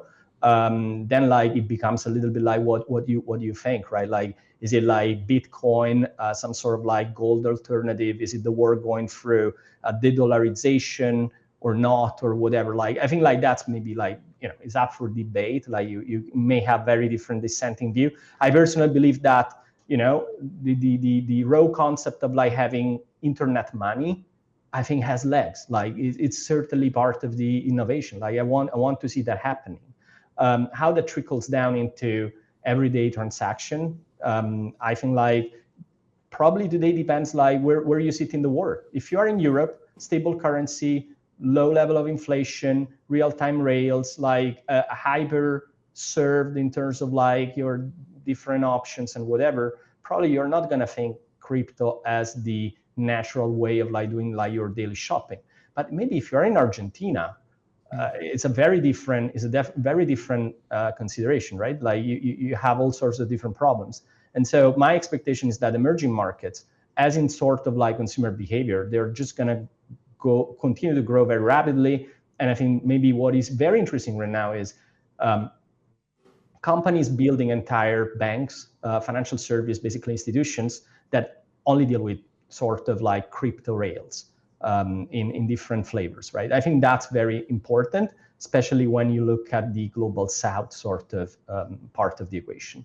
Yeah, it's funny you mentioned Argentina. Like I was listening to the Brian Armstrong's from Coinbase, his recent appearance on David Senra's podcast, and he's talking about the founding story of Coinbase, and he mentions that he went to Argentina to kind of find himself. He didn't know what to do, and it was there in Argentina when he was studying like hyperinflation and like what do the locals feel about the currency and how to operate with it. It was there where the idea for Coinbase was essentially born out of looking at the problems that people were experiencing. From the locals, because like in America they didn't care, because like why would they? But the locals were the ones who were falling victim to incredible rates of inflation. So naturally, that's where they were like sort of needed an alternative. So it's funny you mention that. I do agree. I think that bringing it back a little bit on also what is that we do. I think one of the reasons why you want to look at creating more competition in the payments market as a whole, like irrespective of like what is the set of technology you're using, is also like this concept of this is critical infrastructure. Like this is as valuable, if not more valuable than energy, your railroads, your highways, your airports, so forth and so forth, right? Like it's not second to those infrastructure. And I think like in Europe at country level, clearly we live in a world where like those things are becoming more important. This idea of that, payment sovereignty. I think like here in the UK, the government is realizing that, pushing an agenda to develop that, and we are working very closely with Treasury and all the different bits and pieces of the government to make it happen. I truly believe that more competition must be, that's the real reason, right? Like you need to do that because, more competition is just very good. And you're not just introducing competition in a competitive market, you're introducing competition into a market that is a monopoly. Like there's basically no alternative, right? So that is even more important. But then there is a second factor of having an option makes you more resilient as a country, gives you different like trading chips, and like just is a better way of like putting yourself out in the world, in a world that is becoming certainly more antagonistic with each other, right? And so we're doing a lot of work on that in Europe, in the UK, incrementally also, outside of Europe eventually. So I think that that's very important to say. Yeah. Ever more increasingly important, as we've seen in loads of headlines recently. The data and the tech sovereignty thing for Europe. I'm looking at the time. We have gone 2 minutes over, which sometimes happens when we get lost in a great conversation. But Francesco, thanks so much for spending time with us this morning. We really appreciate it. It's been a pleasure. Thanks, guys. Good luck with everything, and keep pushing. Cheers, dude. Appreciate it. Have a good one. Great to meet you. Bye. Ciao. Awesome stuff. Next on the show, we have Julian Beck. He's a partner at Sequoia. But before we do that... Lovely, Why don't you sing it next time? Anyway, Framer, build better sites faster. The all-in-one platform where enterprise teams design, build, and ship production-ready websites. No dev handoff, no bottlenecks, no creative compromises. Go to framer.com/ETN. Let's jump into this Julian Beck article before we have him on. So Julian Beck released the article. It's now on 2 million views. Wow, that is a lot of views. With the title, Services, the New Software. He says at the top of the article, the next $1 trillion company will be a software company masquerading as a services firm. The TLDR Just quickly, as a hook. Great hook. From a copywriting perspective. Yeah. Great hook. Carry on, sorry. Julian Beck, the master of master copy. The master copy. Julian, he basically like distinguishes between like intelligence, which is just... It can be complex, but like rule-based stuff, so like coding or like medical coding or whatever. He kind of goes through all of the industries. So he distinguishes between that, which is like intelligence, he says, and like judgment, which is like, you have to do the hard yards, the experience-based decision making, and etc. And then he has like two different, I guess, types of companies where it's like you've got the co-pilot, which sells the tool. So like a professional, if you're selling into, if you're selling into accounting, you're providing an accountant with a tool to just do their job better. Mm-hmm. But then you've also got the autopilot. So it's like it actually sells the outcome. So you'd have a tool of an accountant, that's helping them kind of do basically everything in terms of, making sure payments are rectifying payments or whatever, like providing invoices and all of that kind of stuff. But then also you've got the closing of the books, like you're selling the end-to-end like output, I guess, directly to the customer. And he kind of puts those two together and says that the budget of like the services arm is one, way larger, and two, it's already there. So if you basically just swap out a services firm with your AI company, your autopilot, the budget's there. You've also got, I think it was like 6 times more volume flowing into the services industry compared to software. And that's where, the next $1 trillion company will kind of come from, basically. Sick article. So good. Very cool. And it did the absolute rounds. It did. 2 million impressions, 3.5k likes, 655 retweets. This is what we were discussing earlier, but just before we were starting the show, when you see after this went viral, which was last Friday, I think it went out. A lot of people not claiming it their own narrative, but maybe it's not like a new thing. Julian's just an excellent job at summarizing it and delivering it in a very consumable way. He's executed the idea in like text very well.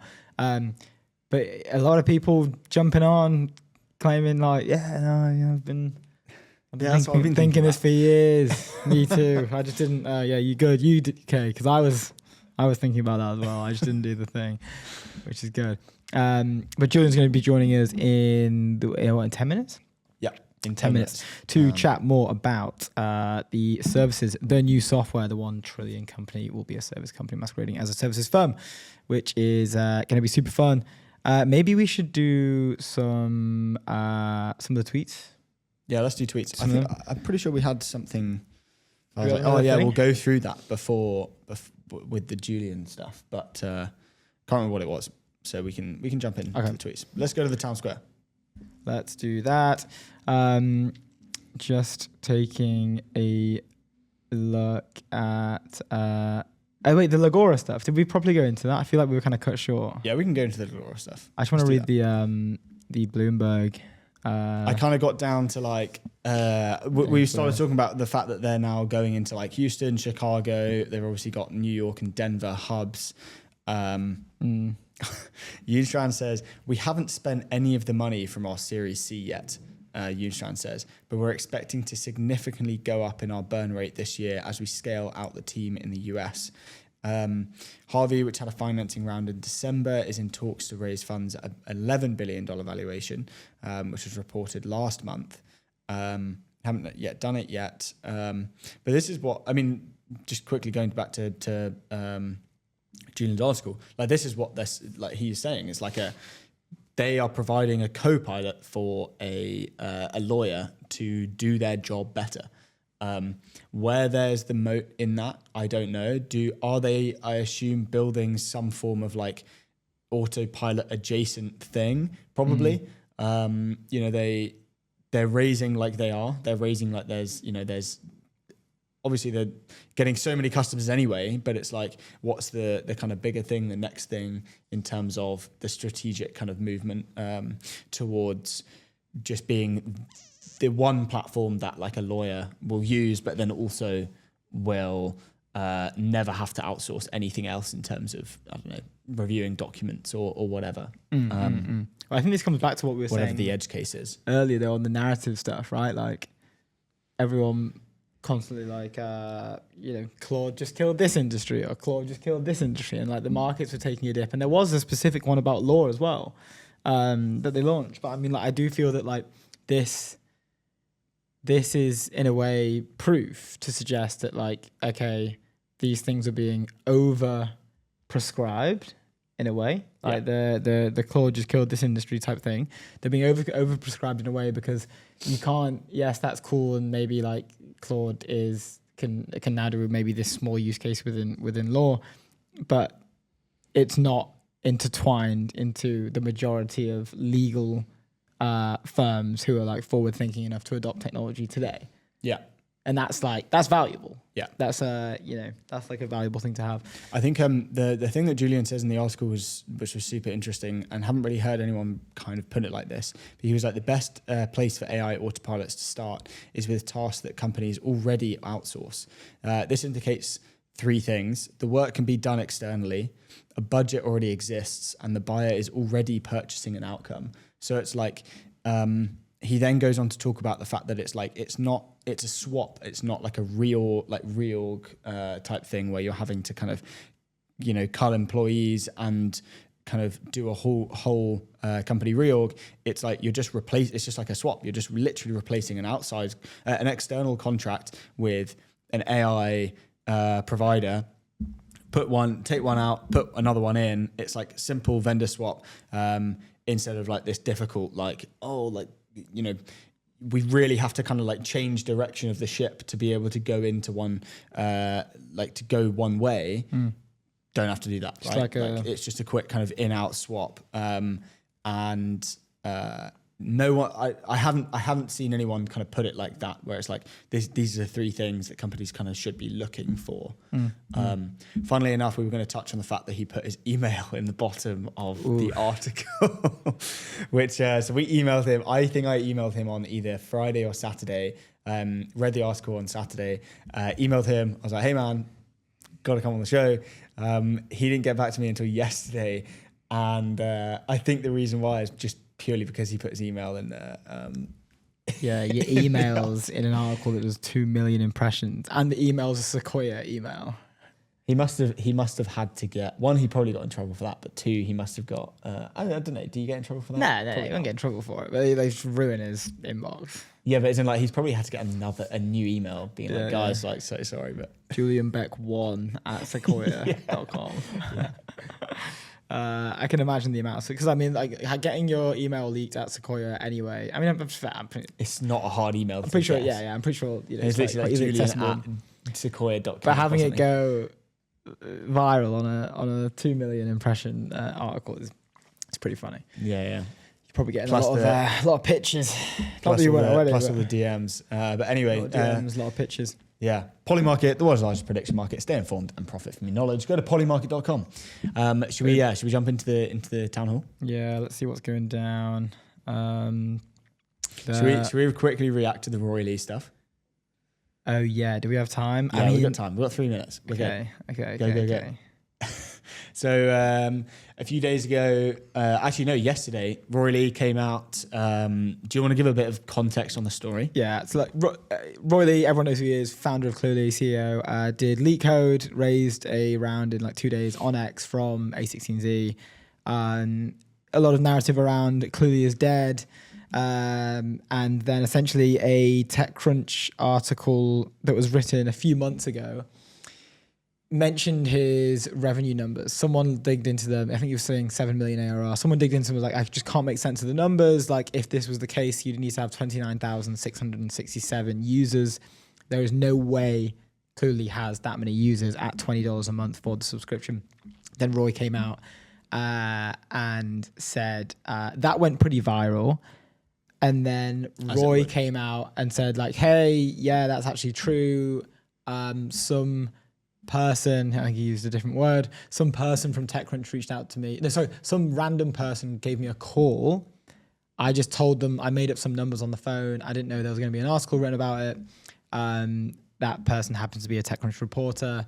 The article goes out, the revenue numbers are false. Roy then takes to X and uses screenshots from old Stripe accounts saying like, okay, this is the actual revenue numbers from that time. And basically says like, this is the only time I've ever been dishonest publicly, my bad. Like a little bit more fruitful language in there. Yeah. And then basically TechCrunch then wrote an article like Roy Lee is, lied about his metrics. Like, here's all the proof. He's been lying about his revenue, which is expected. Then, and this is a language warning for our audience there, because this is definitely not PG. Do we have volume? Hello, TechCrunch foids and moids. There's a recent article about me that I want to address. But first, this is so not like history. Since I left school no more than given 2 the semesters language ago, I've gotten 2 startups to do millions of dollars in revenue each, became the most you don't think? all of technology. Yeah, we'll just watch the first like 20 got seconds. billions of views We've got across Julian all coming social on in a media minute. platforms, and I hand wrote the growth playbook that every single YC startup right now is copying. We've never had a down month in Cluey history, and today we're fucking profitable. But I guess it's time for another article. Fun fact to all you tech boys. Oh, dude. Okay. We've got Julian in the house. We'll leave it there. Anyway, we have Julian in the house, I believe. We're just waiting for our producer to give us a thumbs up. Julian, can you hear us? Awesome. Good stuff. You are live on ETN. Thank you so much for joining us as usual. How's it going? Things are good. It's always a pleasure to be back. Thanks, guys, for hosting me. No, of course. Thanks for joining us. I mean, first of all, we were laughing the fact that you put your email in the article that you wrote, and how many emails you must have got off the back of it. Yeah, it was pretty wild. Luckily, I have Claude now on my side to parse emails, so I was able to read quite a few of them over the weekend. Yeah, it was fun. Yeah, I bet. Dude, well, look, we've talked a little bit about the article, but I think it's probably worth from you explaining kind of like the core thesis behind it. I'm sure this is kind of like what you guys at Sequoia are talking about a lot, and the opportunities that you guys can kind of help out and see with the founders that you work with. Yeah, absolutely. Look, I think we're all asking ourselves the same questions, and for the right reasons. Things are moving so quickly that it's really hard to, catch up with the speed of the models getting better and the new companies that are emerging. Even for people like my partners, Alfred, Lynn, and Pat Grady, who've been there for decades, they say themselves it's the fastest it's ever gone, right? And so it's very natural for founders to think, what will happen when the models start catching up? Will my company become irrelevant? We don't think that's the case, but we also think that there are ways to make yourself really defensible. And that was kind of the crux of the article, is that we think, as a prediction, is that the next trillion-dollar company will be a software business that masquerades as a services firm. Because if you put the human first, it's actually the most defensible way to, riposte to the models. In a way, if you think about it, if you sell the tools, the models are getting better and better, and so you're at risk of getting in their sight. Whereas if you sell the services, you're actually delivering outcomes, and for that, you have Claude, ChatGPT, Grok, all of them really helping you do the work. And ultimately, if you look at the TAM today, for every $1 that you spend on software, $6 are spent on services. And until now, we could really just go after the $1, but now with services first and human at the center, we think you can capture the 6. I think what was most interesting, I mentioned it a few minutes ago when we were kind of going through it, but the idea that companies are already paying for these services, the budget is there. All you kind of have to do is like a quick swap. I wanted to ask do you feel like that would be an education piece for those customers, or do you think that they would just naturally do that? They'd go for the cheaper option. This is like how they would just do it. Yeah, look, I was a founder before, so I just wanted something a bit pragmatic, not just like a philosophical essay. So try to make it pragmatic for founders. And the way we position is that right now the models are really good at two things. They're really good at logic, right, and being really fast. And so that we call the intelligence, whereas the humans are really, really good at judgment. Some call it taste, some call it experience. But really, if you understand the nuance between the two, I think you start seeing the opportunity where you leave the models do the intelligence component and you let the humans do everything that's judgment related. And for that, if you build a services first firm, it's actually better to start with outsourced tasks. Why? Because there's 3 reasons. Number one, if you're outsourcing something as a company, you've already decided that someone else can do it, right? As opposed to an employee. Second, you have a budget attached to it. So it's very clear how much it costs, what's the ROI. And the last component is that instead of swapping an employee, you swap a vendor.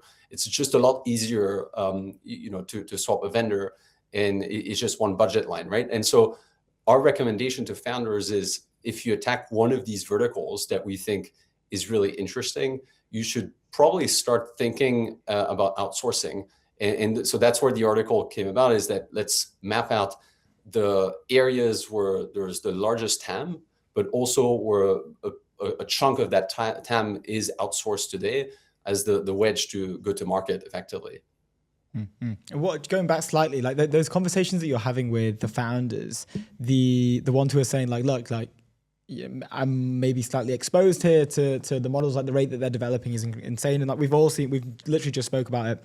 We've all seen, Claude just killed another industry, or like Claude just killed this industry and stuff. And like, what I think we're realizing is that maybe some of these narratives are slightly over-indexed. Like the Cursor example is a great one, I think, when, maybe people weren't hearing too much from them. And then all of a sudden we hear that they're doing 2 billion ARR. Like they're doing very well. But what do you say to these founders when they come to you and they say these things? Because do you have to do you coach them? Do you tell them to maybe go in a different direction? Do you give them examples like, I know it's actually okay?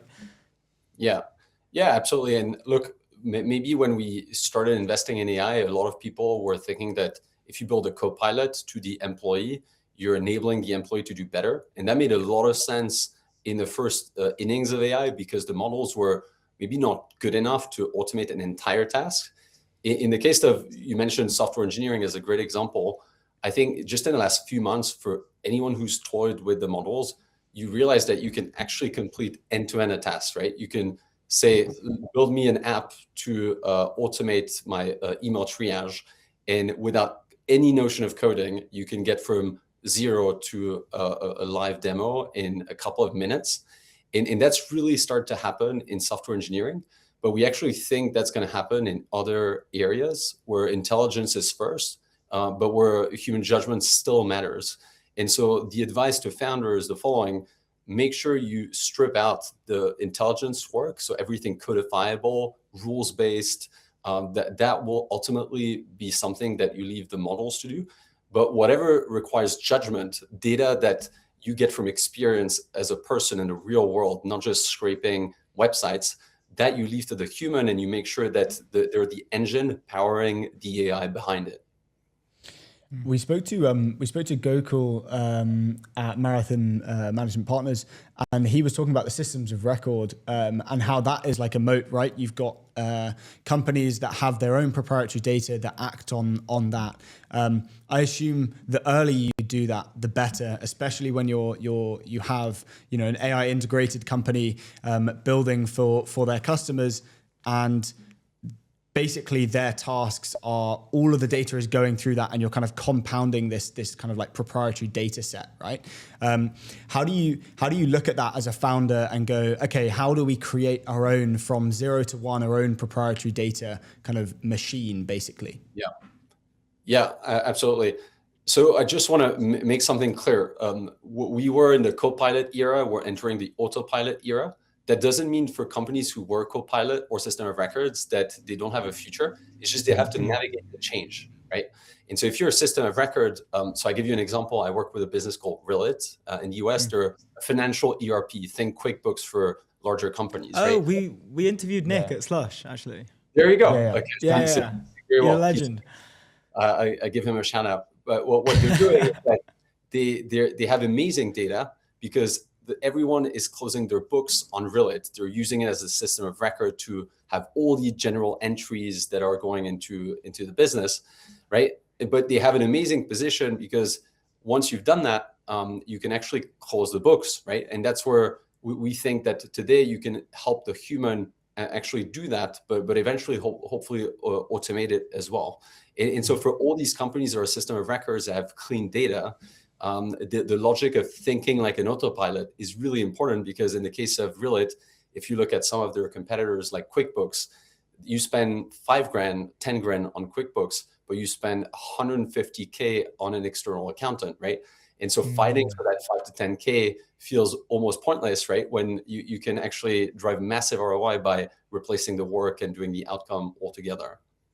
Yeah. That makes complete sense. Is this like then, I mean, more vague question, but in that realm and having those individuals who have the judgment, like you say, like you compared it to maybe taste or experience or whatever it is that the rise of the ideas guy in a way? Like is this becoming more like a more valuable skill set? 100%. I think, today, the models are really good at building an app that you tell them to build, but they don't know what to build next, right? That's taste, that's creativity. Those are all the things that the humans become really good at, but when they build experience. And to your point before, if you're able to productize a system that actually learns from the judgment of the human, the judgment of today becomes the intelligence of tomorrow, and the goalpost moves, right?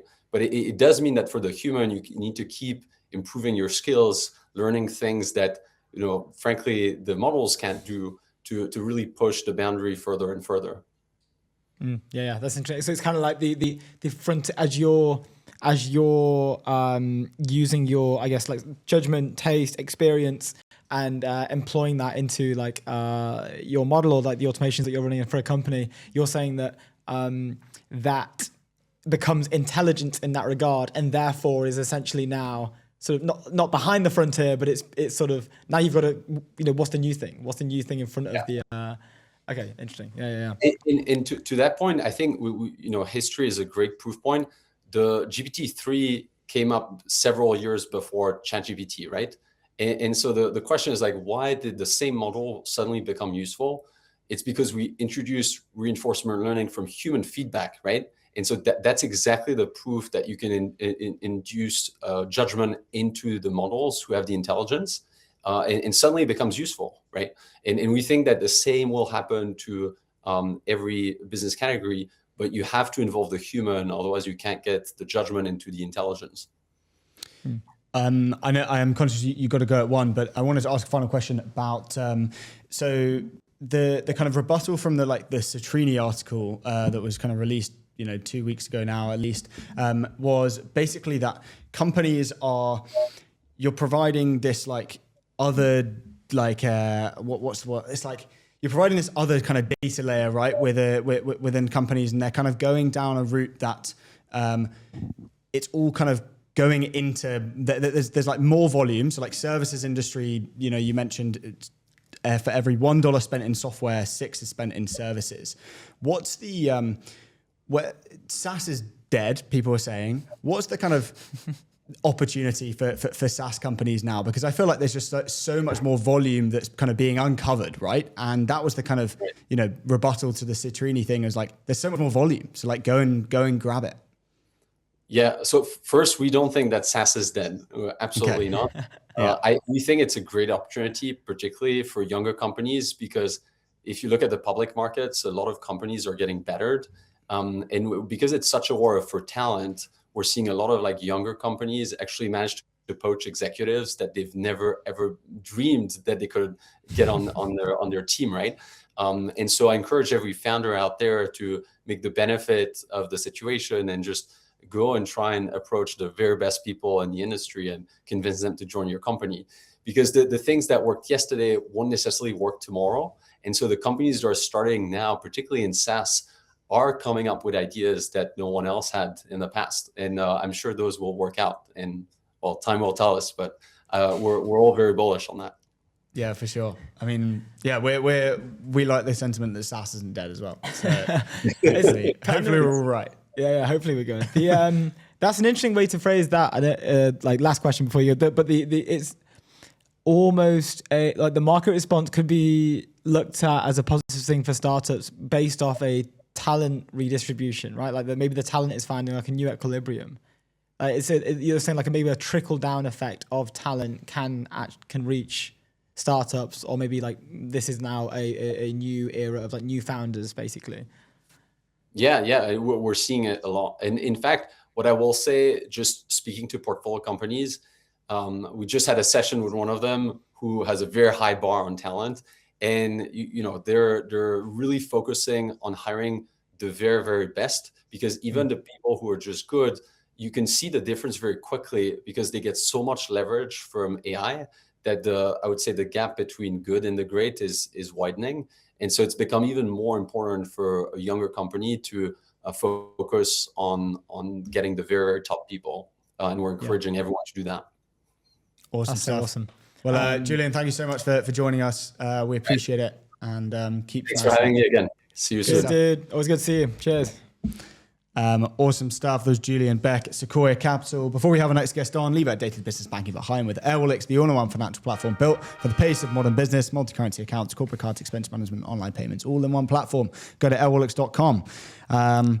We have Stefan in the house. Do we have Stefan in the house? I think so. Just checking with our producer if we can bring him onto the screen, can bring him onto the room.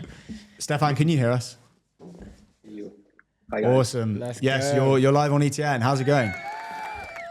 Thanks for having me. I'm doing quite fine so far. Thanks. Love to hear it. Dude, we have so much to talk about. I don't even know where to start. Could you maybe intro yourself and Cello for this stream, and then we can get into a few more specific questions around it? Yeah, sure. Let's do it. So I'm Stefan, co-founder and CEO of a company called Cello, and we're building the first revenue growth infrastructure out there. And to make it a bit more tangible, what that actually means and what you can see of that vision already today is we're providing an all-in-one referral platform for software companies to incentivize their most passionate partners and everyday users personally to recommend and refer the products they're using. And we're solving all of that on infrastructure level, so completely automated, hooked into the most relevant data sources in order to drive the most growth out of that. At times where distribution is becoming the most decisive factor of software companies to win in the marketplace. With AI, everyone can build products and ship software much more easy.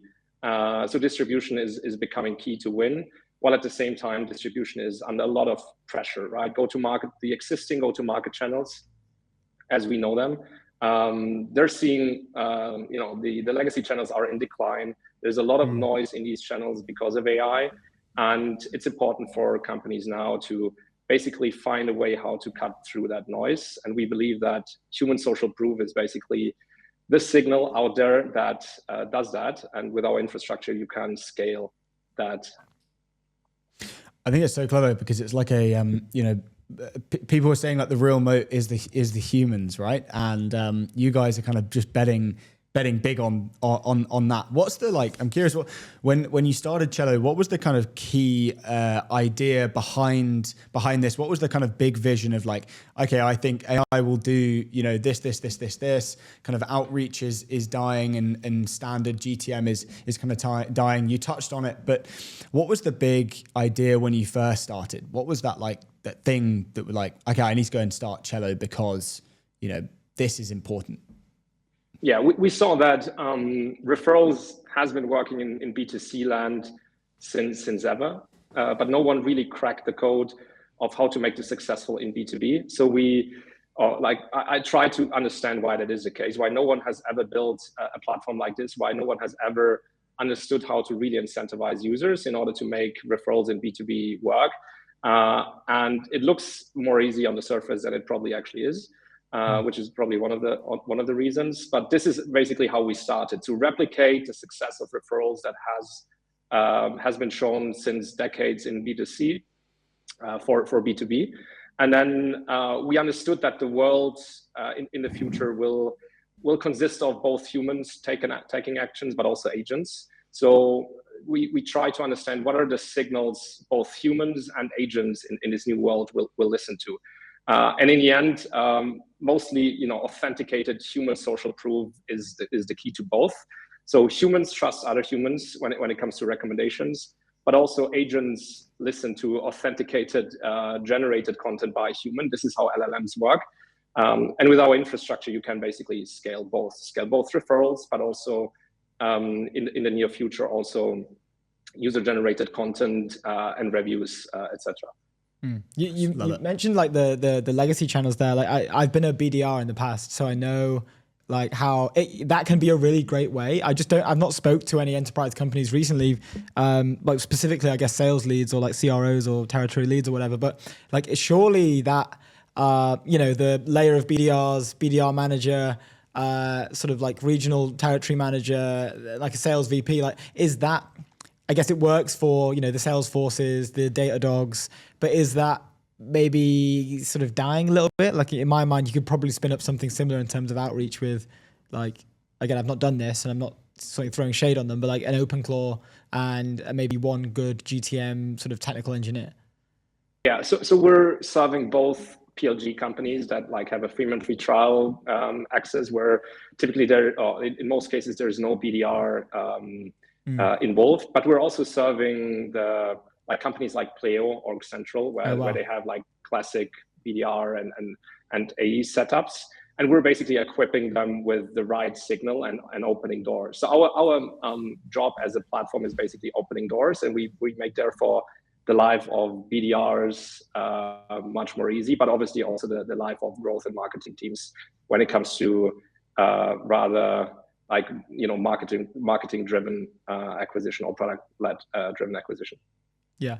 I guess within that as well, the something that we discussed maybe before the show was the collapse of the AI driven product channel fit? Like what are the channels? Obviously, like referral is the one that you're doubling down on, and it makes sense because you're hedging against like antitrust risk of agents kind of taking over. People are sort of prioritizing human on human stuff. What is the shift there that we're seeing? Right, are these channels just not being used as much as they used to because of agents, because people are more efficient, or are they just sort of like that's now like a legacy thing and like the new thing is human on human?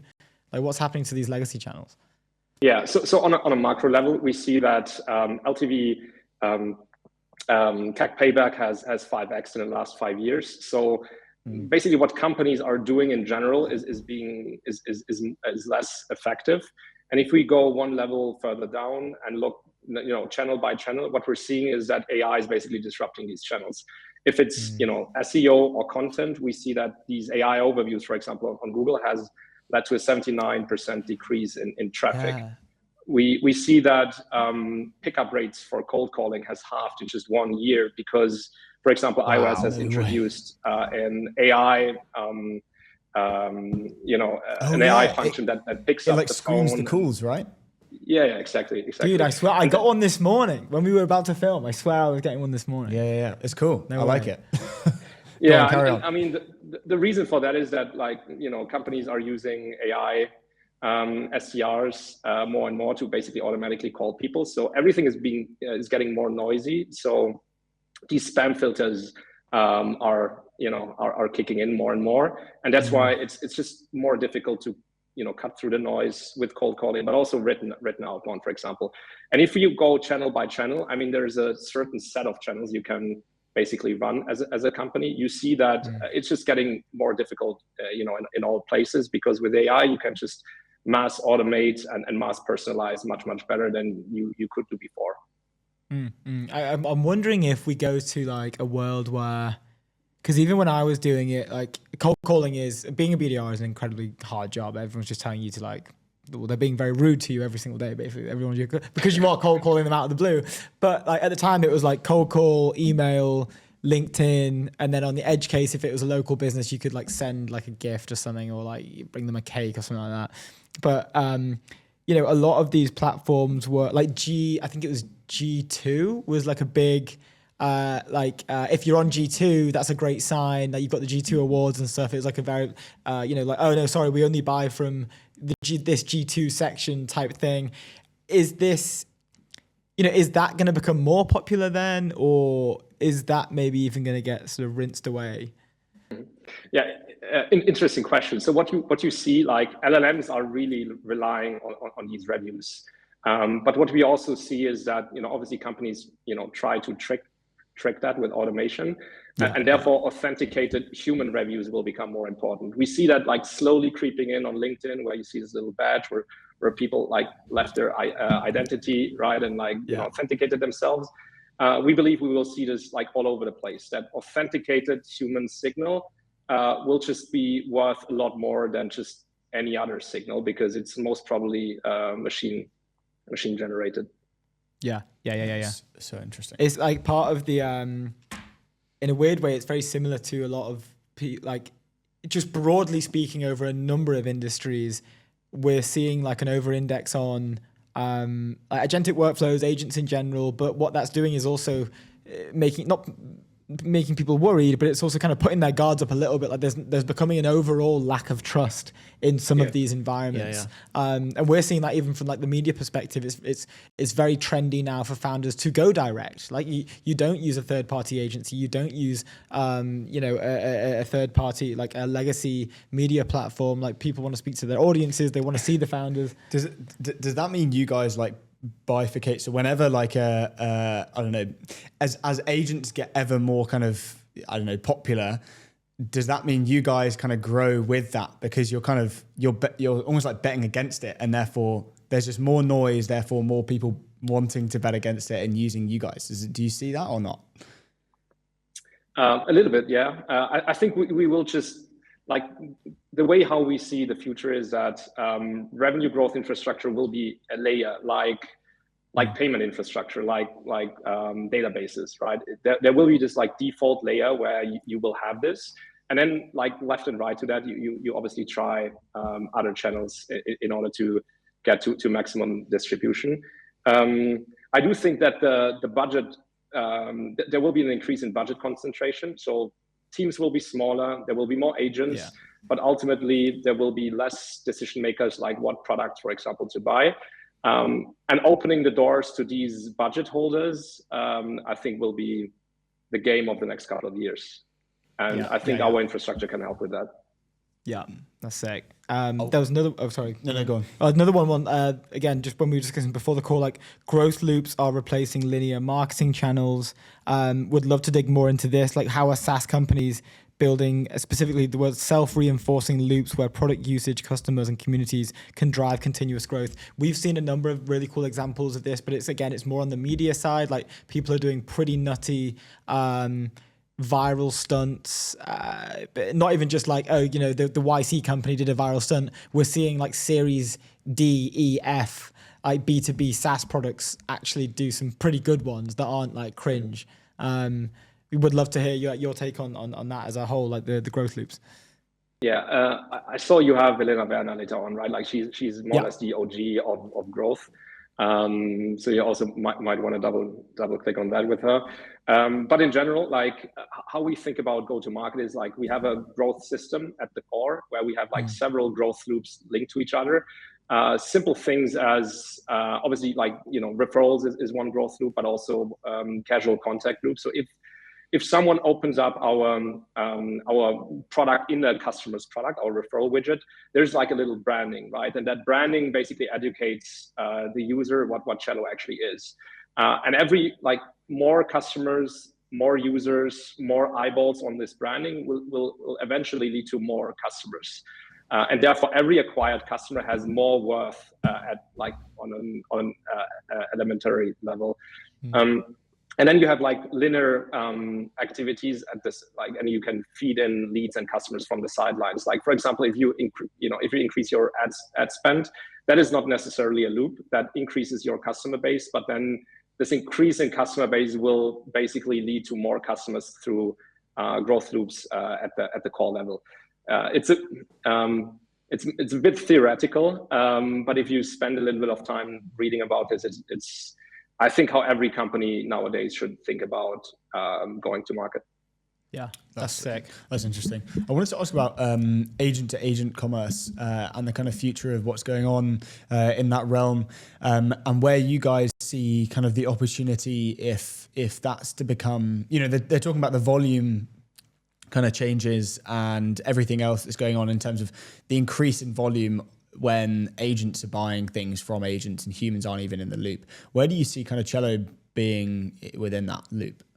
Yeah, I mean, that is probably from a volume perspective over time becoming more important than like humans buying. Like for high purchase decisions, there might be even still a human in the loop, but like for example, if you build a product on Lovable, like Lovable is deciding that it takes Stripe and that it takes Supabase. Like there's no human saying, I want to use Supabase at the core. And this is how you can think about, agent purchases. And you have to be the one that the agents most trust and see as the best fit, basically, for a certain purchase. And therefore, you as a company have to position yourself very well so that agents understand your product is the best, basically, to pick amongst all the others out there. Yeah. So it's about placing the right signals, and then human authenticated, social proof is the best signal, basically. Yeah, that makes sense. Just before we let you go as well, I'd love to ask, like, the launching of the GTM 10 Awards. Can you tell us a little bit about this in particular? I know you guys did a partnership with Lightspeed. Is that this year or was that last year? I'm just making sure. Yeah, we had the first the first stunt of that last year. So this year is now the second year in a row.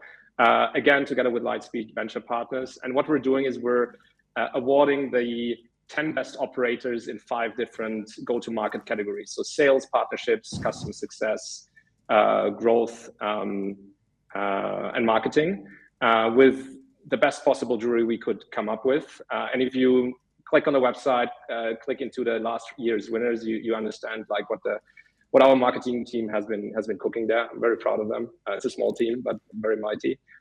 Yeah. Let's go. Love it. Dude, so awesome. We are at time. Thank you so much for joining us. It's been an absolute pleasure. And yeah, please come back on whenever you can. We'd love to hear more. Thank you very much for having me, guys. Good Cheers, stuff. Stefan. See you soon. Have a good one. Great to meet you. Awesome stuff. Before we have our next guests on Spectre, be the reason your fund was the deal of the decade with Spectre. Go to tryspectre.com. For this interview, we're going to have our nominal hats on. We need to change. Outfit change. I gotta change the cap quickly. Guys, can you hear us? Yeah. Okay, awesome. Boom. We're just waiting for a Okay. thumbs up to say that you're live on ETN. Our producer is just working on that. Also, just quickly, I can show we've been reading the new catalog. I can't believe there is one thing in here specifically that I just thought was absolutely awesome. The whole design is good. The whole design is amazing. The graphics. I'm realizing this hat does not fit my head, but that's fine. This particular one, a better way to kill fish. The like this one, if you can see that. It's insane. It's so cool. It's one of the coolest. I don't know what I'd even call, like maybe marketing plays, growth plays, just general. It's a really fun engineering application as well. It's genuinely awesome. It's so awesome. I absolutely love it. So good. Yeah, I mean, we have so many questions around this. Anyway, guys, thank you so much for joining us. You're now live. Congratulations on the raise. Huge congrats. Maybe worth kind of jumping in straight away on give us the details about it, and you guys at Nominal, how you guys are feeling, what the plan is now. I guess the work kind of really kind of starts again. Tell us more. Yeah, it's awesome, guys. Really, really good to be here. So we're announcing we raised $80 million at $1 billion valuation. So joining thank you, joining the Unicorn Club. It's been a really exciting time at Nominal, and I think really with this fundraise, we talked about it a little bit last week, but it was totally a preemptive fundraise, which is a great place to be. We had announced a little bit earlier last year that we had raised a $75 million round from Sequoia. This round was led by Founders Fund. And I think really we're calling it an acceleration round, which is, nice. I think just what it is meant to mean. But things are moving fast at Nominal. We're feeling really good. And we're excited. We're growing quickly and things are great. Let's go. You love to hear it. I did see, I can't remember where we saw this. Was it that Trey Stevens had heard from like all your customers, like, oh yeah, these guys are they're like the essential infrastructure that we're using, and it's like, okay, well, let's put some money into those guys. Yeah, how is that? Yeah, what went down with that?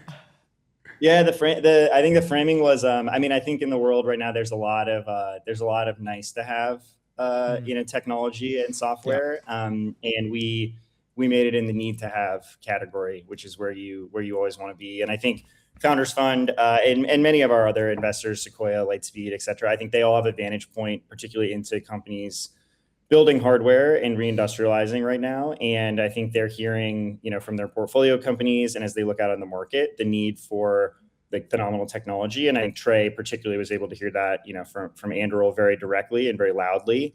And I think that helped catalyze the financing. Mm-hmm. Yeah, awesome. And you've mentioned that, and I quote you, hardware is moving too fast for the tools available to it. I wanted to ask, with Nominal now, what's the bottleneck that you guys have solved, and now what's the other what's the kind of next bottleneck that you're going to go and solve again, I guess? This is an exciting one. I'll start, Sophie, but you can follow up. Sophie has a lot of big ideas. Yeah, we really we think of Nominal as the software platform for all hardware testing and operations. And I really add the operations piece on there, but we really want to position ourselves as the new piece of software to help you build and develop resilient hardware across the entire spectrum. So everything from manufacturing, sub-assemblies, component testing and validation through to the operations of that hardware. We started, you have to do one thing really, really well. We started with hardware testing and really developmental testing. And I think that's where we've been incredibly successful, but the product is expanding, very rapidly. And I'll tee it up to Sophie to maybe share a little bit of thoughts on things she's observed in her past and where we're going to be going. Yeah, I think it's been really interesting for a lot of folks at Nominal who are fixing the problems of their past selves. So people who were ex-hardware engineers, or they worked like me with hardware engineers. And I used to tell people, you really shouldn't be streaming your data. which was like partly because it was true and partly because it was hard. And now we've got customers who are streaming like 12 million data points a second because it's now possible. And that's the kind of thing where like you would really have been trying to steer people away from that use case before, just of how difficult it was to get that in their hands. And I think we can now be pretty confident in things like that. The next is starting to be able, as Cameron says, to roll this out to really, really high priority operational stuff. Like I think there's a recognition, maybe even more so in Europe than in America, that test never ends. Like there's the testing that you do to make sure a thing is good enough. And then there's the testing that you do every day that it's in operations because you want to make sure that it's still good enough. And so making sure that our customers are thinking about what it means to be ongoing testing and ongoing operating, that's kind of the next horizon for us. Yeah. That's awesome. On like a question within that, Sophie, like your role, head of Europe /UK, when we were doing research, like both of your backgrounds are just incredibly well tuned to what you're both doing. Like your master's degrees is like, so yours was like aeronautics masters, Dublin College. It's a number of insane. I couldn't believe what I was reading. And the same with yours, kind of like the nuclear background and also like policy as well. What I assume maybe there's going to be plans to make some hires off the back of the round potentially. What are plans for team scaling and how do you guys approach talent? Because it's background at Andrew, background at Palantir, the bar's pretty high. How do you maintain that? The bar is high, but I think the one thing that I've always found, and this actually comes from the way that Palantir hires people as well, people with pedigree aren't always the people that you're looking for. Like amazingly intelligent people exist everywhere. And actually the richest source of incredible engineers that I've worked with are people who are in sort of like ordinary companies and they're getting a bit bored. I think I was kind of in this position myself. And so we've hired some really great people who are in really excellent engineering companies, but they're thinking, I want a bit more mission orientation. Like I go home at 5, my colleagues are all 35. I would prefer to not. And like I have a little bit more to give. And so I think Nominal has been really good at providing a home for that kind of person who's like a little bit on the obsessed end with the kind of stuff that they're working on. And so they're hard to find. They're really hard to find. But there's sort of by combination of organic network and getting our name out there, and I think this will help. But also having some really great recruiters helping us with sourcing. We've been hiring a lot of people who are engineers of a bunch of different flavors. So like I talked about nomineers solving their past selves problems. We have loads of ex-hardware engineers. We also have loads of ex-data engineers. We've got people who worked in like high frequency trading finance because the data is the same. Like it's just very, very high scale, low latency data. And so there's a lot of people who I think would find a home at Nominal, but it's the finding that is tricky. Yeah. And I'll just, complete sense. Sophie, I'll build on that if I can, which is, I think we have a pretty good advantage with the mission piece. I think there's so many folks that want to work on problems of consequence is kind of what I refer to them in the world that we're living in today. But even going deeper on that, I think there's a lot of people that don't want to work on the 100th, AI company to announce, yesterday, right? And so I think it's just like it's really cool. I think to be able to, and this is truly like the global definition, but I think people are getting back to reindustrialization of building hardware again, and realizing that there's so much work that has to be done. And I think even particularly like Nominal, we sit at this really interesting intersection of data, of software, of really interesting hardware systems, and frankly, bringing that industry into the frontier of AI, right? Which is going to be our mission over the next 2, 3, 5 years, because there's been so much catching up that we've had to do, frankly. And so I think we're really positioned to like do that well. So. I wanted to kind of change subject a little bit and talk about brand. We're ideas guys, we're not technical, but what I wanted to specifically ask is, so like, Andrew, Palantir, you both have worked at these companies. They're known for, solving very, very mission-led hard problems, but then also have an incredible brand. I wanted to ask about your kind of takes on this. Is it like is this an active decision you kind of need to really like push down this route to, one, get good talent, like attracting talent, but then also, I guess, attracting customers? Like what are your thoughts around the brand, especially when it's not normal for companies like this to kind of really lean into brand, if that makes sense. And sorry, just this here, like schedule a consultation today with a scissors cutting out like business card thing. Yeah. So cool. Well, first So I'll frame up the, I thank you guys for having the catalog in studio. So yeah, we went a little throwback, a little retro, to an era where the best engineering, software in the world, was written down in a physical catalog. And by the way, that's waterproof and weatherproof. So if you're out at a test range, I can walk around in London with it. It's great. Yeah, exactly. Yeah, you can use it as your umbrella. So we decided to do a throwback to the catalog era and ship a lot of our customers, physical catalogs. We featured a lot of the existing customers in there. On the broader brand point, I like to think about it as there's so many things that a company has to do well to succeed, and I always want us to have, we call it like the nominal bar, but an extremely high bar, I think, for everything that you do. And I think particularly your public presence is important. It's both important internally, like people at the company being really proud of where they work and the mission. But I do think it differentiates us, publicly as well when there's a sea of a lot of companies, I think, out there. But yeah, Sophie, I'm curious your thoughts. I think it's also a manifestation of like people at Nominal have really, really strong opinions. And I think that is also true of the other two companies that you're mentioning. Like I think Anduril's Don't Work for Anduril campaign was brilliant. Like I really liked that, but I think it's because they have a very strong opinion about the thing that they want to build and the way they want to build it. Palantir was the same. I have never met as opinionated a group of people as I have in Nomineers, and it's on everything. So like they're opinionated about font, they're opinionated about paper, we're opinionated about the way that you should do engineering. To go back to like Cameron's previous topic about hiring, we don't think that you should waste your life in finance. We also don't think you should waste your life building LLMs. Like we have very strong opinions about everything, and I think it's very difficult to contain that. Yeah. So it comes out in stuff that looks like the catalog, and it comes out in the way we talk about stuff on the internet, and it comes out in our public presence because we all care quite a lot and are obsessed about quite a lot of the details in these things. And so that's what comes out. Yeah, in a cool way. I think you smashed it. Yeah, it kind of works like a filter, right? Like it will reach the people who it should reach, and they will understand it, and they will want to be a part of the journey in a cool way. Yeah. Agreed.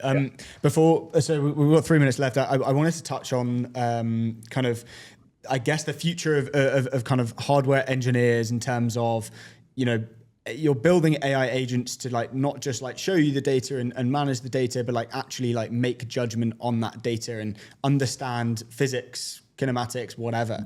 Can you talk to us a little bit about what you see for the future of work within the industries that you kind of work in? Yeah. I mean, I might start on that one, and then Cameron, your take as well. I caught the very end of Julian talking about the Copilot, Autopilot stuff before. Yeah. And I think this is one of the things that we're seeing with a lot of our customers, because our customers are engineers, and they, I mean, mostly rightly believe that they understand data better than a model is going to understand data.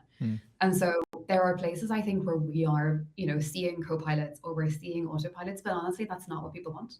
What they want is better access, better control, better ability to work with their data, but they're the ones with the judgment. And so I think there is some interesting future of work stuff around how do you make that person capable of doing twice the amount of judgment in a day by taking some of the craft away. And we are very, very opinionated about doing that for them. But I think there are a lot of places in engineering where it's not going to be about giving you some decision-making copilot to sit on the side, because it's never going to have as much engineering taste, honestly, as you, the engineer, is going to have. Yeah. It's great. Yeah, I think I'll touch on that point quickly, which is I totally agree, and I think I kind of think about Nominal, for us to be a generational company, we have to like execute on three things at once. We have to build for how do we get the industry quickly into 2025, which I think is where we spend a lot of points, and there's a lot of catch up to do to build just a really, really powerful tool that people love using. I think there is like, what's the next 2-3 years going to look like, where there's a lot of volatility, but frankly, we want to incorporate more and more AI into our product, but really just to give engineers power and heighten their ability to like express their taste and their engineering judgment. Then I think there's like, what is the frontier going to look like? No one knows, right? But I think a world where agents are performing a lot of the sort of like knowledge maximization, functions of hardware systems, and getting away from like discretely testing, a system point after point after point into sort of more of a like fluid state where you're always optimizing. Like that's the frontier, I think, of hardware, testing and operations. And so we want to help deliver it. Yeah. That's so cool. Oh, so cool, boys, guys. It's been a pleasure. We are at time. I mean, it's an open seat for whenever you're going raise at 2 bill, 3 bill, 4 bill, whatever it is. You gotta come back. In a couple of weeks. No. We love it. Good stuff. Thank you so much, and thanks for the care packages. We really appreciate it. Yeah, thank you guys. Good stuff. See you soon. Great to meet you.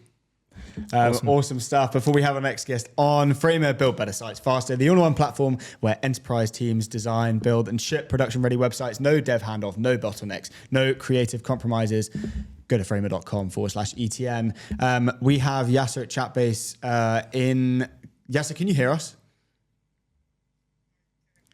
Yes, let's go. Dude. He's in the house. We're just waiting for our producer to give us the thumbs up to say you're actually. Boom. There we go. You're live. Here's some trumpets as well. Welcome to the show, dude. Hey. Absolute pleasure to have you in here. How are things? Yeah. Everything is good. How about you guys?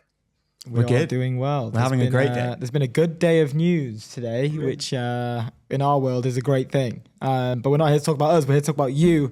We introduced you this morning as the Bootstrap King. I want to hear about, and we had to caveat as well, because we saw there was a stat that was you guys reached 1 million ARR, in 117 days. And you did it when it was really, really, really hard to do that as well. So maybe like a little bit about the origins of Chatbase could be awesome as a way to kick off. Yeah, so I started Chatbase early 2023. So I think probably the best time to start an AI company. It was right before when ChatGPT was launched was such a good time to have like an AI company running. I started coding it even before ChatGPT was a thing. So the first version of it was using GPT-3. And then I saw the build in public community, and then I started, building in public with them, talking about what I'm building. And first few versions people loved because ChatGPT became a big hit. And then the idea of uploading your specific data to ChatGPT was very new back then, because back then you could only talk to the base model, but you couldn't add like specific data or custom data to it. So that was the first version of Chatbase. I launched that with just like a Screen Studio demo. And this got, I think, like 2,000 likes when I had like 16 followers on X. And I got my first customer like 30 minutes after I put on a pricing page. No way. Let's go. I love it. It's so cool. So funny. I mean, look, we've got so many questions. The first one I wanted to talk about conversational agents. You said before that you feel like every business should and will have its own conversational agent. It will integrate with whatever, Shopify, Stripe, everything. Talk to us about that. Talk to us about the kind of, I guess, the headline thesis behind Chatbase and what you guys are doing for the market in general.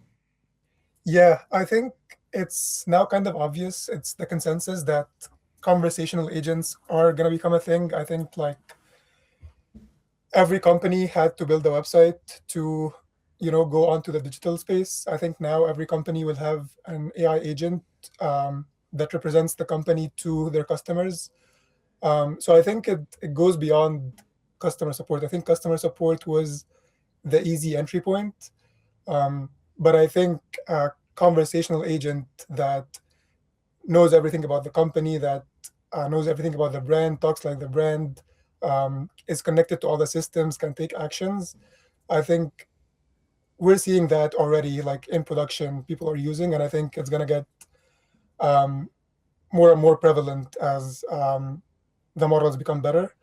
And I think it's just, it's going to happen sooner or later that most of the interactions between individuals or consumers and the companies will be through a conversation rather than clicking around a website. So it's like almost like in my mind, I'm picturing like an LLM interface basically, and I'm just chatting to that instead of I'm, opening new tab, going to Google, searching for a product. It's just connected to everything essentially. Yeah, like imagine you want to change your billing address. So now you would have to go to like profile tab and then like your billing tab and then scroll down to the address and then you put in your address. But you can just say that. You can just say like, hey, I moved to this place. Can you update my address? And it changes that. I think that's like the most intuitive way to do things, because humans have been like having conversations for a while. So I think it's like just the natural way to communicate.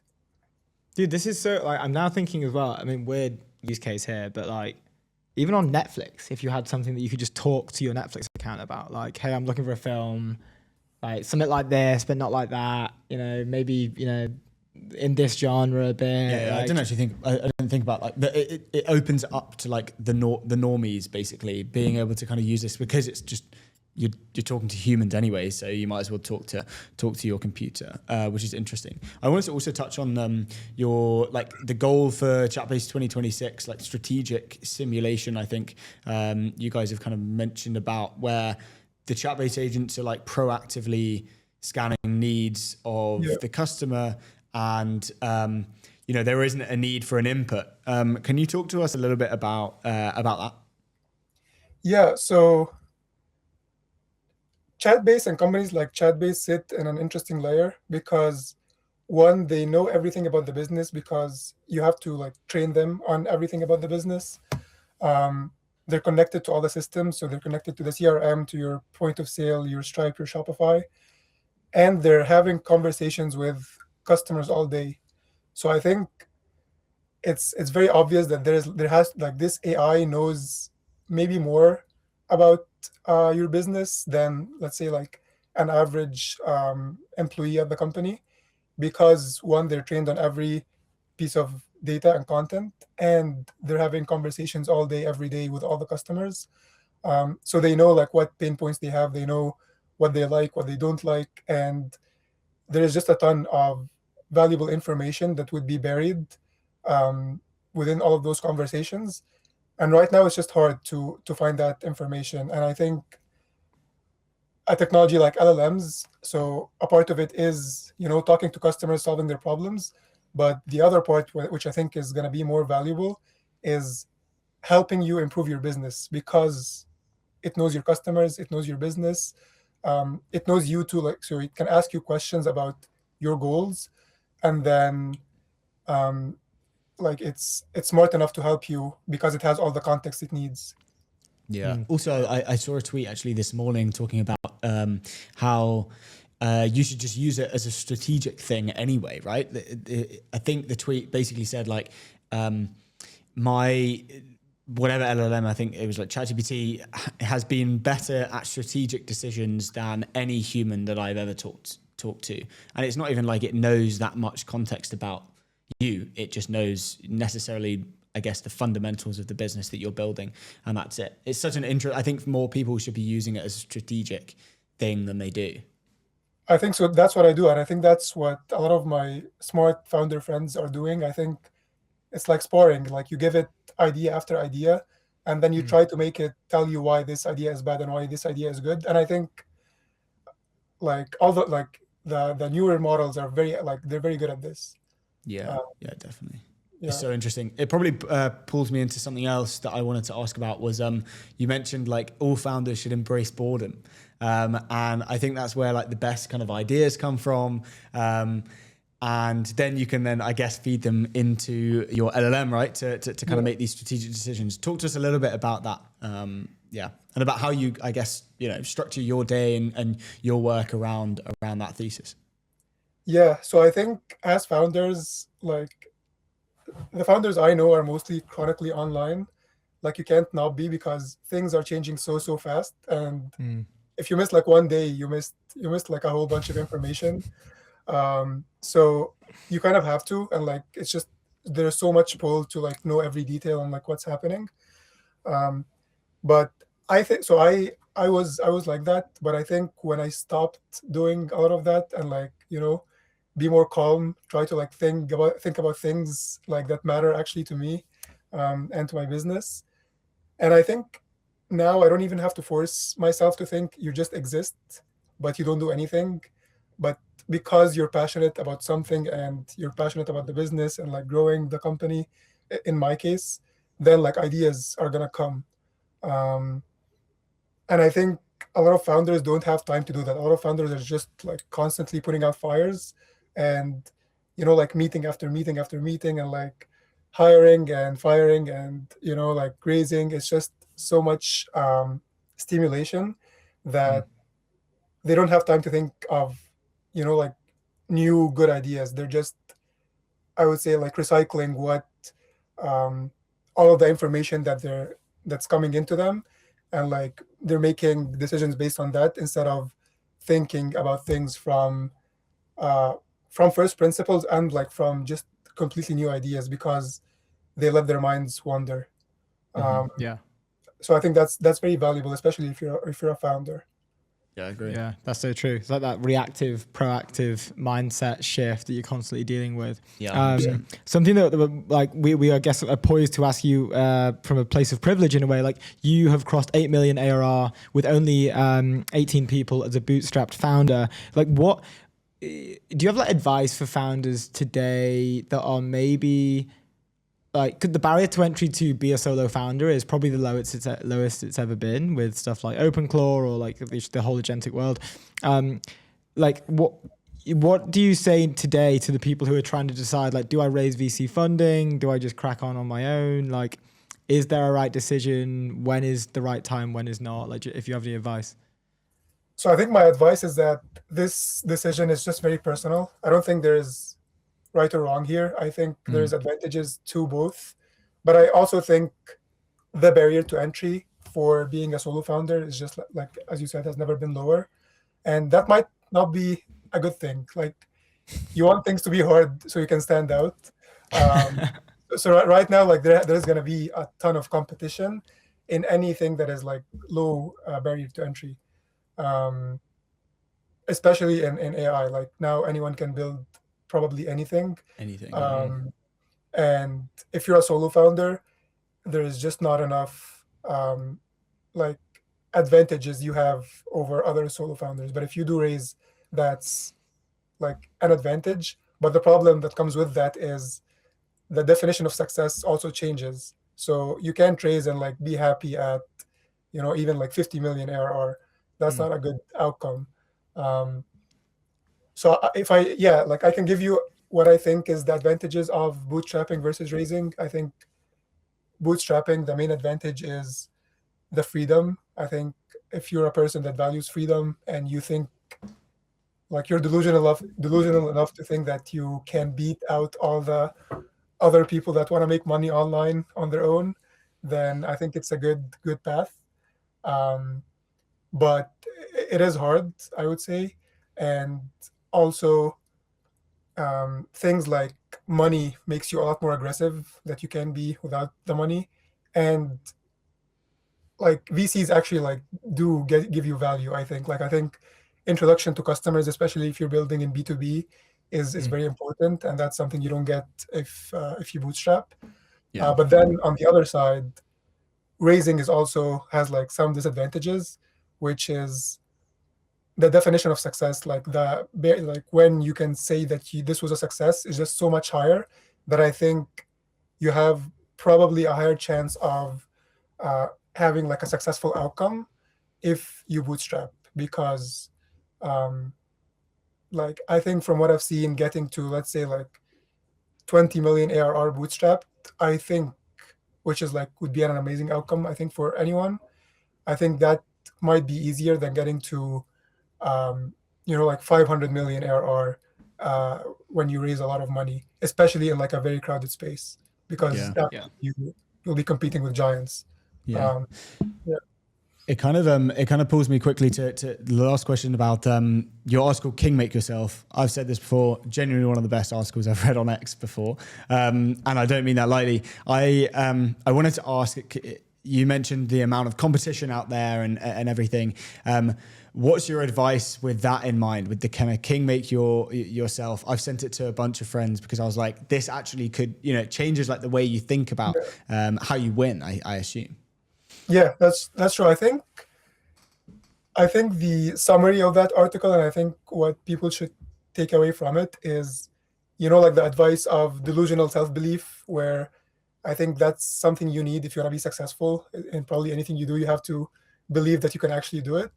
Mm-hmm. So I think that's the first layer. But I think the second layer which is king making yourself, is having that, but externally, like to the world, instead of like only having that for yourself. So only believing in yourself and like containing that within you. I think king making yourself is just putting that to the world and making sure everyone else believes in you too. That's like the summary of the article. I love it. Yeah. I love it. Awesome. So cool. Dude, thank you so much for joining us. We really appreciate it. And keep smashing it. Open seat whenever you want to come back on. Amazing. Thank you so much. Good stuff. See you soon. See you soon. Bye. Bye. Before we have our next guest on, just quickly leave outdated business banking behind with Airwallex, the all-in-one financial platform built for the pace of modern business, multi-currency accounts, corporate cards, expense management, online payments, all in one platform. Good at airwallex.com. We are welcoming Eleanor Werner, growth at Lovable, but the title owes so much more to what it says on LinkedIn. A legend of the game. We've been talking about the CV background. It's one of the most nuts ones we've ever seen, especially within growth. Are we live right now? We are. Eleanor, welcome to the European Technology Network. It's an absolute pleasure to host you here. We've really been looking forward to the conversation. How is your day going? Hi, everyone. Thank you for having me. I'm really excited to be here. So awesome. Eleanor, before we kick off, I mean, the big thing that we were looking to discuss today and the big thing that you're here to talk to us about is the She Builds program from Lovable. If I'm getting this completely right, on International Women's Day, which is Sunday, the 8th of March, just gone, the entire platform was made to be free access. Can you maybe tell us a little bit about that and also the She Builds program as well? Yeah, absolutely. And you said exactly right. We made Lovable completely free to everyone on March 8th in order to not just have another panel or discussion that we need more women in tech, that we need more access, that we need more people lean into AI and to tech. We just decided to lower all of the barriers, remove all of the friction, and just have everybody figure out what is possible. So we had so many people show up from existing people that already wanted to dig in and understand what else is possible on the platform right now. We had over 100,000 new people show up. There were 120 events across 40 countries across the world where women and men, everybody came together and just built and explored what's possible. It was magical. That's so cool. Awesome. And this is in many ways, it's a growth play, right? And it's an amazing one as well. Like you just mentioned the amount of net new customers, net new users you had sign up, which is just genius way. Something that we discussed just before you came on was your background. You're SVP of growth at SurveyMonkey, SVP of consumer product at Malwarebytes, interim CMO at Miro, advisor at MongoDB, Ledgy, Vidio, Superhuman, Vimeo, Dropbox. List goes on. Partner, I mean, I could go on forever. Now growth at Lovable. What is changing over time in the growth role? Like, we're talking over the last sort of 5 to 8 years, what's happening for growth specifically, just as an industry? Yeah, so growth to me is defined of just you take existing product that is there and you try to figure out the best distribution for it. And growth for the last 15 years has been mostly an optimization problem. So how is it that you can tweak the user experience to just get better acquisition, better activation out of customers, better monetization? But those optimization work, that optimization work is actually not working anymore. So to me, the growth role in the last year has been completely going through a complete reform. And right now it's all about how can you give your product away the most strategic way possible in order to get people to give it a try and to really give it an adoption. How is it that you can align monetization with outcomes, not just increase prices or yank it as soon as possible when the customer signs up. And then the third piece is how do you build community around your product? How do you make people care about what you're building and have them vouch for you? So it went from really like funnel optimizations. How do I make my pricing page be more clear and easy to use? How can I onboard people? And now it's all about these really massive growth plays of really giving your product away and building a following behind your company. I feel like everything you just said there is so akin to Lovable, right? You can kind of see that it's ingrained within like the product, right? Talk to us a little bit about the way that you guys think specifically about the growth of the product. You have an amazing community. You have amazing, as Ronan just mentioned, like abilities for people to just go and try the product. Yes. The kind of program was a great kind of GTM play of kind of increasing people using it, but it's also just like you're doing what Lovable does best, right? You're getting people to use amazing products. That's it. It's a growth play second. Really, the first is just giving access to people to explore what is possible. So we really put customer and value at the forefront of it, because to me, growth is trust problem nowadays. It's not about how good your product is. Feature differentiation is falling apart right now. There's no product that can be feature differentiated anymore. So we're getting back to basics of brand, of value, and about that community and following, building in public, and having people root for you. Have them build the product together with you and help you figure out what's actually should be next. But when we think about growth at Lovable, it's actually really done through creating lovable experiences, and growth follows. So we're not trying to make it trackable in terms of it has to produce some output for us from monetary perspective in a short period of time. We're really investing into delighting our customers as much as possible, and the rest kind of comes along, and we obviously stitch together delight with actual monetary outcomes, and we look at that journey as well, but we lead with just delight the customers, blow their socks off, the rest will follow. Yeah, absolutely. You mentioned something within that as well, the build in public thing.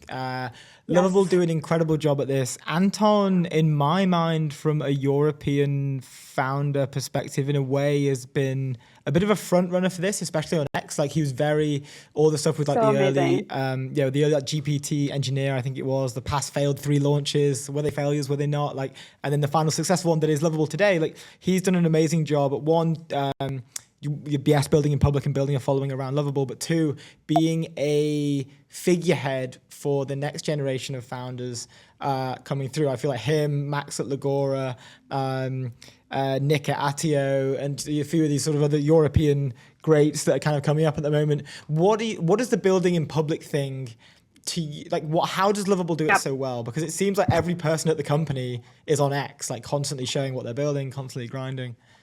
Exactly. So I actually will say 2 things about this. Number 1, the distribution network that we use to distribute product through is collapsing. Paid marketing, really hard to succeed with. Organic search, really hard to get through. It's so crowded. AEO, so AI, discovering your product and telling you about your customers, nobody knows how to do it. It's like a moving target right now. The only thing that's working right now is social, but social not from paid perspective. It's from organic creator-led perspective.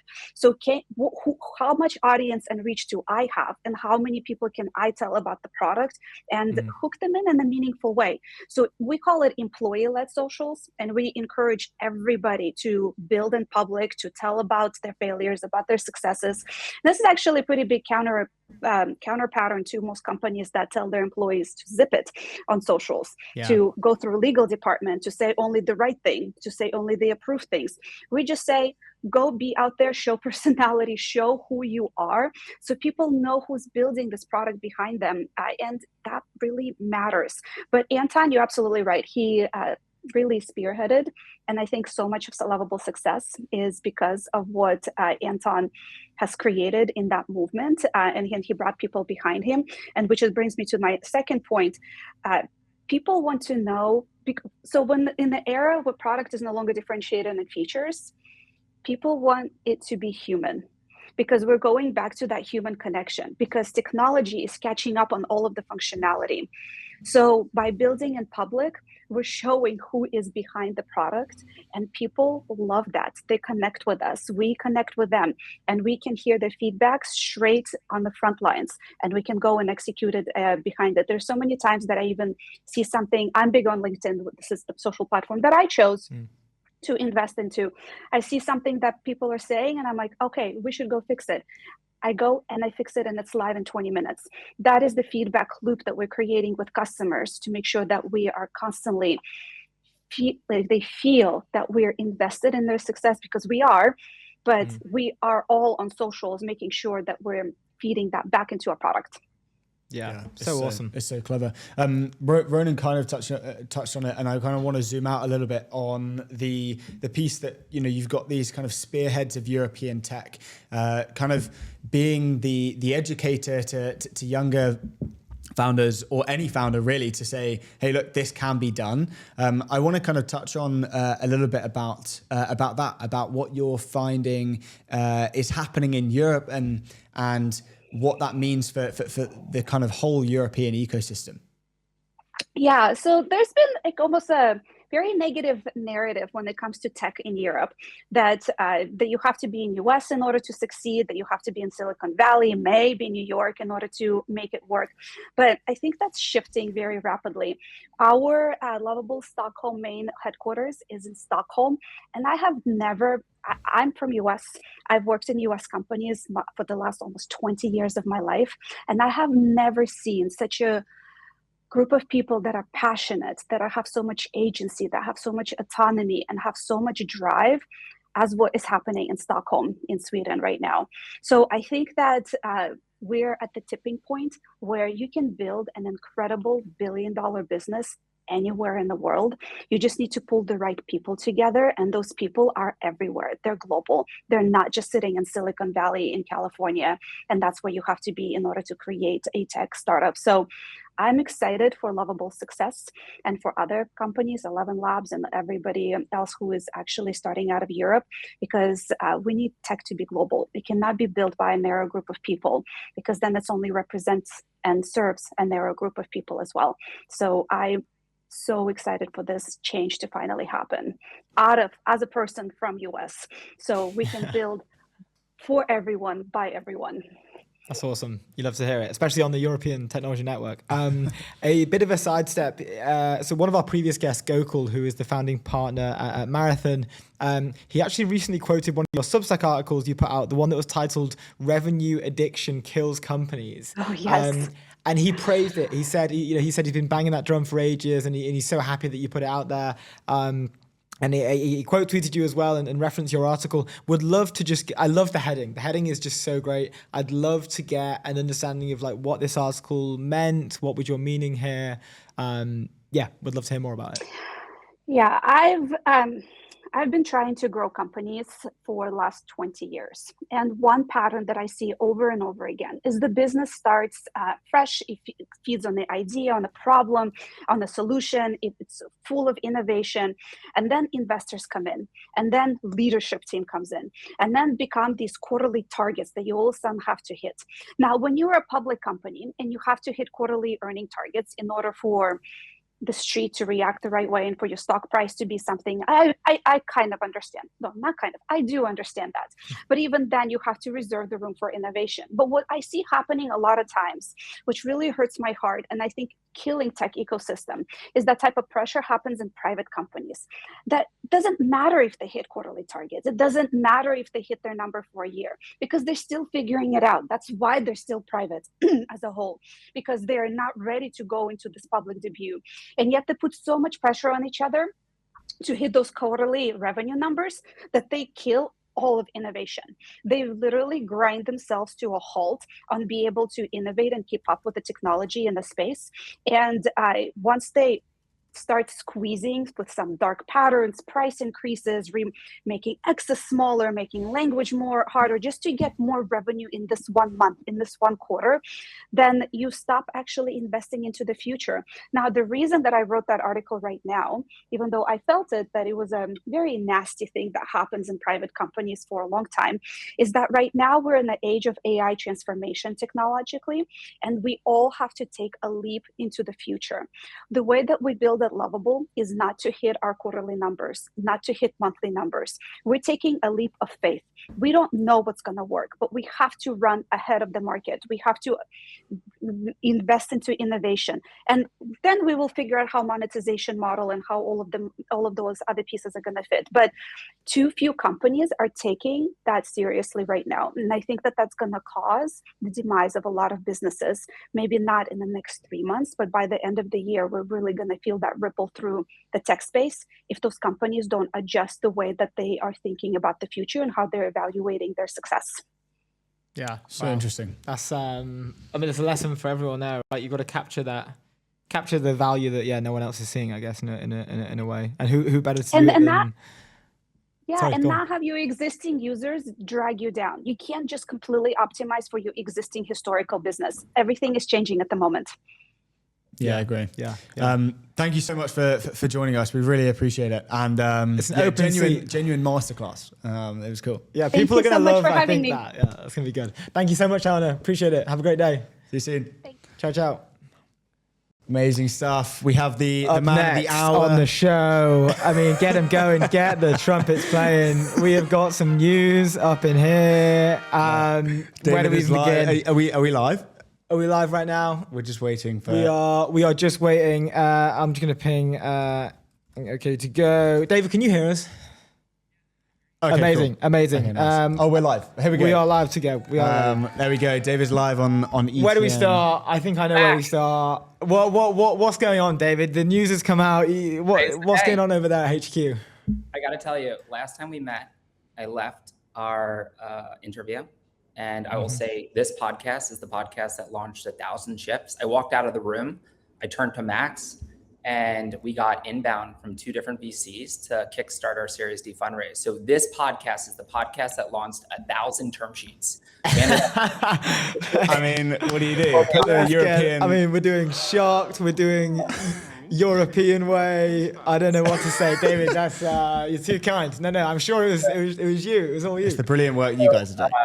Fast forward to today, we are announcing that Legora has raised 550 million Series D round at a 5.55 billion evaluation. We're very proud of this, but we're more proud of the outcome that we're delivering for our customers on a daily basis. Insane news. It's I mean, we were shocked. We were speechless. I think everyone who has seen the news is shocked. It's such a massive round. It's such an amazing new opportunity. And I think we read somewhere, what was it that Max said? It was like, we haven't even spent any of the money. Yeah, he was like, we haven't even spent the Series C. But it's just like the aggression to kind of really like take the market is I mean, they taste blood. Really exciting. They taste blood. Yeah. That's what Legora do. They wake up and they taste blood. Exactly. Well, look, let's... Please go on. So I'm learning my Swedish words on a daily basis. The Swedish word is blodsmack, which means you wake up with the metallic taste of blood in your mouth every day. But to Max's point, we have every dollar from our Series C in the bank. We actually have a majority of our Series B in the bank. And so post this round, we have $750 million that we can invest in our infrastructure, in our team, in our expansion capabilities. And it's all going to serving our customers, into expanding our footprint, into building additional offices, being close as possible to our customer base. Huge. And look, talk to us specifically about where those dollars are going. We read that obviously it's the US expansion is a huge focus, and I believe you're opening. So you've got an office in Denver and New York, opening in Chicago, and I forget the other place. Houston. Don't forget about Texas. It's our biggest state. Okay, there you go. Well, look, talk to us about that. Talk to us about the focus of Legora. I'm sure so many things are going on, but it's probably hard, but very important to stay very focused on the mission. Totally. Yeah. So this funding round coincides with Legora's first anniversary in the United States. It's kind of mind blowing to believe that a year ago we didn't exist in the US, and today it's actually our largest country on a revenue basis. And in just 1 year, Legora's global customer base has grown from 200 customers to over 800 customers. Our markets served have grown from 20 countries to over 50 countries. And we've just announced a series of incredible customer wins and partnerships, including White & Case, Cleary Gottlieb, Goodwin. which is really underscoring US as a core growth market. We're also seeing that the second mover position is stronger than the first mover advantage. And I think we've seen throughout the years, whether it's Rampant Brex, Databricks, and Snowflake, that we're benefiting from a number of recent big wins and rips. And so this funding enables us to invest in talent, infrastructure, new offices. We're expanding our footprint, as you mentioned, in Houston, Chicago. It allows us to be closer to our legal and our commercial hubs. But I promise you, you're going to see a lot more expansion this year. You're going to see a number of additional cities being launched and a number of additional products being launched so that we can continue to serve our customers. Mm-hmm. Let's go. And talk to us about that kind of second mover advantage. I'm super interested about it because, yes, as you mentioned, you're seeing it in so many of these different industries, and it's such an interesting dynamic. And you have this in tech, but it's now everything is going on all at once. Talk to us about that. Talk to us about how you guys are kind of positioning to be the forerunner. We're lucky. We get to see what works and doesn't work. We didn't spend our time fine-tuning models to no avail. And I think it goes back to that capital efficiency point that I mentioned before. In Lagora's history, we burned sub $60 million. And so we are adding more on the top line than we're burning as a business. And this equates to something called the burn ratio. And as long as I can keep my burn ratio less than 1, I'm viewed as a capital efficient business. And so I look at a number of key ratios, whether it's my payback period, which is sub 10 months. I look at my net retention rate, which is over 300%. And I have some of the healthiest metrics in the business. And this goes back to the fact that I can see what works and what doesn't work, and I can navigate very efficiently how to build a very thoughtful and smart business. And again, I kind of keep teasing this ARR growth stat, but in very short order, we will take the covers off of how Lagora has fared. And when we do, you'll be quite surprised and impressed by the growth rate that we've been able to achieve. Yeah, it's one of the most nut stories. I mean, we can even globally, really. Remember last time we spoke, it's one of the fastest scaling companies ever with the Salesforce. It's been the fastest YC company of all time. I remember when we spoke to Max on the Series C, he was saying we asked him what are some of the hurdles that you guys are kind of coming up against? And Max was like, not to sound cocky, but the biggest hurdle is that we just don't have enough people to service the demos. We can't keep up with the inbound. So I'm guessing today it's just going bananas. Ronan, I can't underscore this enough. Every single ramp rep last year smashed their quota. The average attainment across all of our sales reps was over 200%. And when you look at the quota versus the OTE of a rep, it's over 10x. And so we're wildly efficient, yet every single rep is making a ton of money. Our best rep last year is 23 years old and brought in over $7 million of net new business. The guy is crushing it, and he's a star, but every single rep is a star because you have a best-in-class product. And so all I can say is www.lagora.com/careers, because join Lagora, we have a ton of money in the bank, we have a best-in-class product, and our biggest problem right now is we need more bodies to go after the big opportunity. Yeah. It's this is alone as an announcement is a great recruiting campaign, right? Headlines. I mean, we saw it in Bloomberg. I'm sure it's been picked up because we were reacting live because we knew the news was breaking, but we thought had we posted our post too early because we couldn't see it at first. But then I was just making an error on the search. But we saw it in Bloomberg. This is obviously a majorly strategic push as well. But from a recruitment perspective, this must be doing wonders for you guys as well. Yeah, we're very fortunate that we now have offices in New York, Stockholm. We just inked another office in the UK. We have offices kind of all throughout the United States now. And so there are plenty of opportunities to join a local office, and we'll be announcing a number of additional offices. We will collect over 200,000 applications this year. And so we are very fortunate that we get to look at some of the best-in-class talent. And we have lots of roles. We're going to be growing from 300 headcount to over 900 headcount this year. So there are plenty of opportunities to join. In just the US alone, we're going to finish at over 300 headcount. So again, apply, come join, come have some of the best time in your career. This is not a recruiting plug, but it's more of a fundraise announcement, but is quickly turning into a recruiting club. Live on the show. I love it. I wanted to ask about your role as CFO. We asked before the last time you came on, and you were like, guys, if you saw the books, it would be crazy. I can't wait to basically show you. Talk to us about what this means for the CFO role. Things are moving so fast in this industry, but then also other industries. How does that? I'm sure you've never experienced growth like this. How does that make your job? Obviously, I'm sure super exciting, but what does that mean for your job?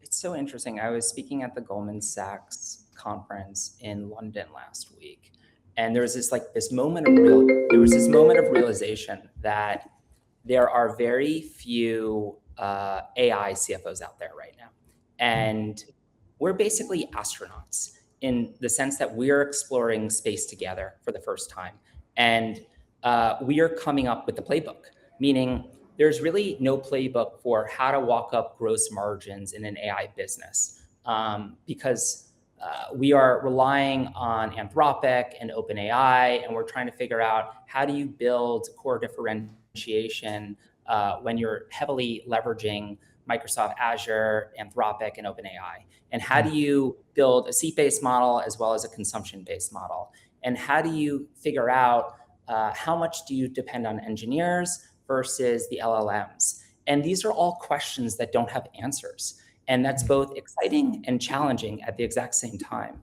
And so as a CFO for an AI company, we don't really have a peer community yet. Like if you think about some of the other best-in-class AI companies like Sierra and Decagon and Lovable, well, Lovable has a CFO, or Replit, like they don't have CFOs yet. And so the group is continuing to grow.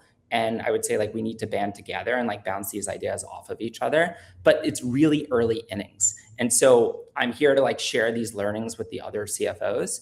But it's an exciting time to be building in this space. We asked the same question to the CFO of Synthesia, and he said the same thing, right? It's just like, it's so early. There's so many different things that you guys can do, and you're being pulled in all these different directions. But it's also for the right people who are highly agentic in terms of, they have high agency. It's like the world is your oyster. You can go and build so many different things. It's great. I've never had more fun. I've been in SaaS now for 15 years. And at some point, like the road ahead has been tried and tested so many different times, and the KPIs become, somewhat, well-worn. But now you get to tell the story the way you want to tell the story. And so one of the key metrics during this fundraise was time spent on platform. And we showed a 3x increase since July in time spent on platform, and how it equated to basically how much time you spent writing emails per day. And so the fact that our users are spending as much time in-app on Legora, driving token usage as they do writing emails shows you how critical Legora is as a key solution as email is. And for investors, that was one of the key differentiators. That's one of the key reasons why we saw 20 different VCs pile into this round. And this round, which started out as a $300 million round, quickly swelled to $550 million.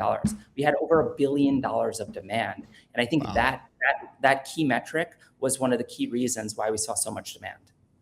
Yeah, that's awesome to hear. That's so cool. What happens with you guys have just dominated Europe in your category. There's no question about that. There's no doubt about that. And now you're going off to US to continue to dominate now globally. How have things been in Europe since you've joined? I know the US has been popping off for a while. How is this? You're still trying to take over the whole of Europe. You're still trying to take over the whole. Well, I guess it's the whole of the world now. Is the plan? It's global domination. So we think of ourselves as a global company, and we're Delaware C Corp. I mentioned before that the US is actually our single largest country. Europe is our headquarters, and it's our engineering hub, and we benefit from some of the greatest engineering talent in the world. As we continue to grow, we will build out additional engineering hubs just because there's other great talent to tap into. And there are structural advantages to having more time zones and being closer to our customers. And so our job is to follow the sun and to have sales, go-to-market talent, engineering talent all over the world. We also are very fortunate that we're building out executives all over the world. And so that is very different than the rest of our competition. We are a global company serving a global customer base. You will see a number of announcements this week. This is legal week. And so every single day, it will be another great announcement. And you will see a number of European announcements that speak to the fact that our European roots are still intact and that we still have a foothold in the European community while also building on our US momentum. Let's go. So cool. Let's I love go. it. It's just so cool to hear the strategy behind it and everything that gets kind of built behind it. It's awesome. Thank you so much for the opportunity to speak on this on, I'm sure, a very busy day for you. Yeah. Wait, what have you got planned for the rest of the day? We've got 1 minute left. Last question. So today I will be doing an interview at the closing bell at the New York Stock Exchange. And boom. Let's go. Yeah, I mean, there's no other way to top an ETN interview, but I'll You're too kind. And we'll have a nice dinner with Excel later tonight to memorialize the day and get back to work, of course, because we have customers to serve. Hell yeah. Love it. Yeah. David, always such a pleasure, man. Congrats on such an amazing day. Yeah. No, always. Cheers, dude. Have a good one. We'll see you soon. Take care, guys. Ciao. Bye. Awesome stuff. That is the show wrapped up. But before we do that, be the reason your fund wins the deal of the decade. Go to trispector.com. Thank you so much for joining us. We appreciate it. One of our biggest shows to date. We'll see you on Thursday for another huge show. We love you loads. Bye.